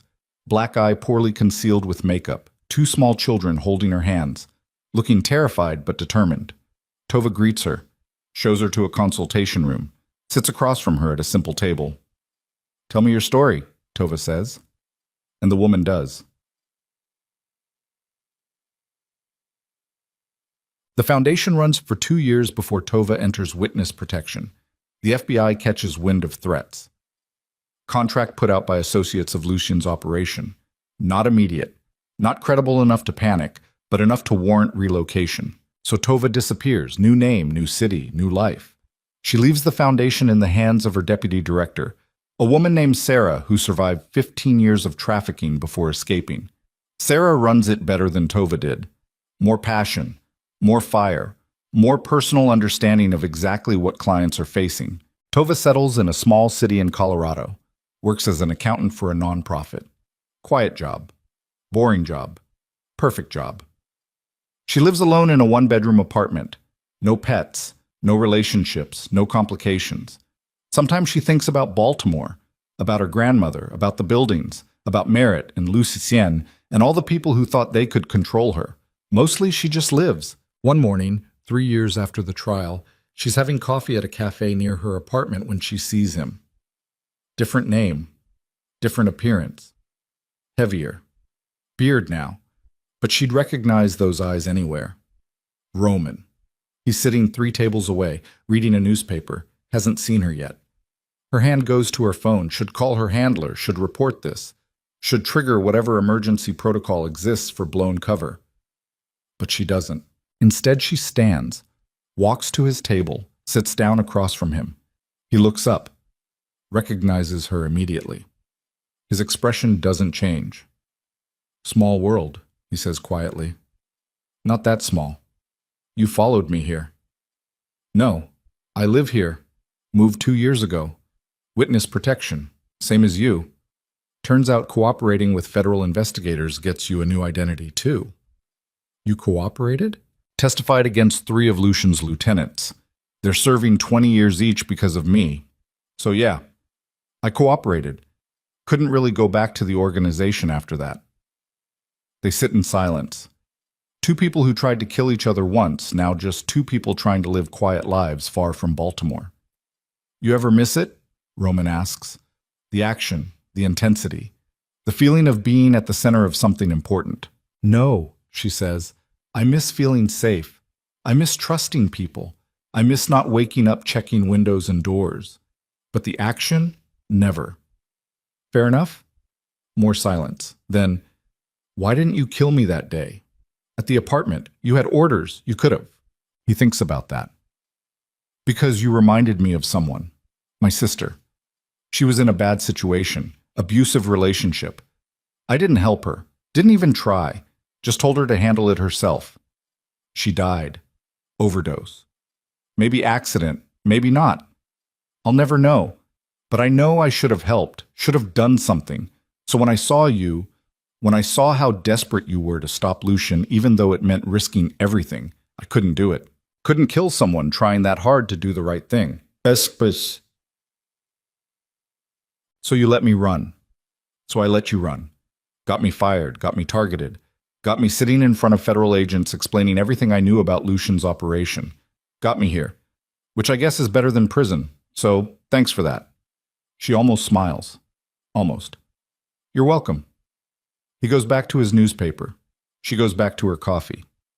2 survivors. 2 people who'll never fully escape what happened, but at least survived it. That's something. That's enough. Debts. 5 years after the trial, Tova receives a letter, forwarded through her witness protection handler. No return address. Just a name she recognizes. Emily Holt. She opens it carefully, reads, "Dear Tova, I hope this letter finds you well and safe. I don't know where you are now, don't want to know, better that way. But I wanted you to know that my daughters and I are okay. We're settled, different state, different names, different lives. But we're okay. My oldest graduated high school last month. Full scholarship to college. She wants to be a prosecutor, says she wants to fight for people who can't fight for themselves. I think she gets that from you. From watching what you did. From seeing someone stand up even when it was terrifying. I think about you often. about your courage, about your willingness to risk everything to stop something evil. I'm not sure I ever properly thanked you for that. So thank you. Thank you for seeing what needed to be done and doing it, even though it cost you everything. Raymond would have been proud. He always said the measure of a person isn't in avoiding mistakes, but in fixing them. You fix something broken, something terrible, and a lot of people are alive and free because of you. I hope you find peace. I hope you find happiness. I hope wherever you are, you're safe and building a life worth living. With gratitude, Emily Tova reads the letter twice, folds it carefully, puts it in a drawer beside the other few personal items she's kept. Her grandmother's locket, a photo from the foundation's opening day, newspaper clipping about Lucien's sentencing, small pieces of a life, evidence that she existed, that she mattered, that she did something worth remembering. That night, she dreams about her grandmother for the first time in years. Not the sick version, not the dying version, the young version, strong, vibrant, standing outside those buildings on the harbor. You did good, her grandmother says. I destroyed your properties. No, you saved them, turned them from prisons into weapons against the people using them. That's exactly what I would have done. I'm not you. No, you're better. I just built buildings. You tore down empires. Tova wakes at dawn, light filtering through cheap apartment blinds. Another day. Another quiet morning in a quiet city far from Baltimore. She makes coffee, opens her laptop, checks email, sees a message from Sarah. Update on the foundation. They've expanded, opened 2 satellite offices, one in Philadelphia, one in Richmond, helping 300 clients per month now. Growing. Tova smiles. The network she destroyed is being replaced by a network of survivors helping survivors. Women teaching women how to fight back, how to reclaim what was stolen, how to build lives on their own terms.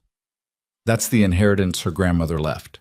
Not buildings, not property, but the understanding that some things are worth fighting for, worth suffering for, worth risking everything for. And if you're going to fight, you fight to win. Tova closes her laptop, drinks her coffee, watches morning sun turn the mountains outside her window from gray to gold. Somewhere in Baltimore, the harbor is waking up. Ships moving through water that no longer hides trafficking networks in plain sight. Buildings being used for legitimate purposes. The city healing slowly from the wounds people like Lucy and carved into it. And somewhere in a federal prison, Lucien Vane is learning what it means to be powerless, to be controlled, to be someone else's property. The same lesson he inflicted on hundreds of others. Poetic justice isn't always possible. But sometimes, just sometimes, the universe gets it right. Tova finishes her coffee, gets dressed, heads to work. Another day in a quiet life built on the ashes of everything she burned down to get here. It's not glamorous, not exciting, not the kind of story anyone makes movies about. But it's hers. And after years of being owned by Merritt and used by Lucien and trapped by circumstances beyond her control, being hers is enough. More than enough. It's everything. Outside, Colorado morning spreads wide and clean and full of ordinary possibilities. And Tova walks into it with her head up and her eyes open and the understanding that freedom isn't the absence of scars. It's the choice to keep walking despite them.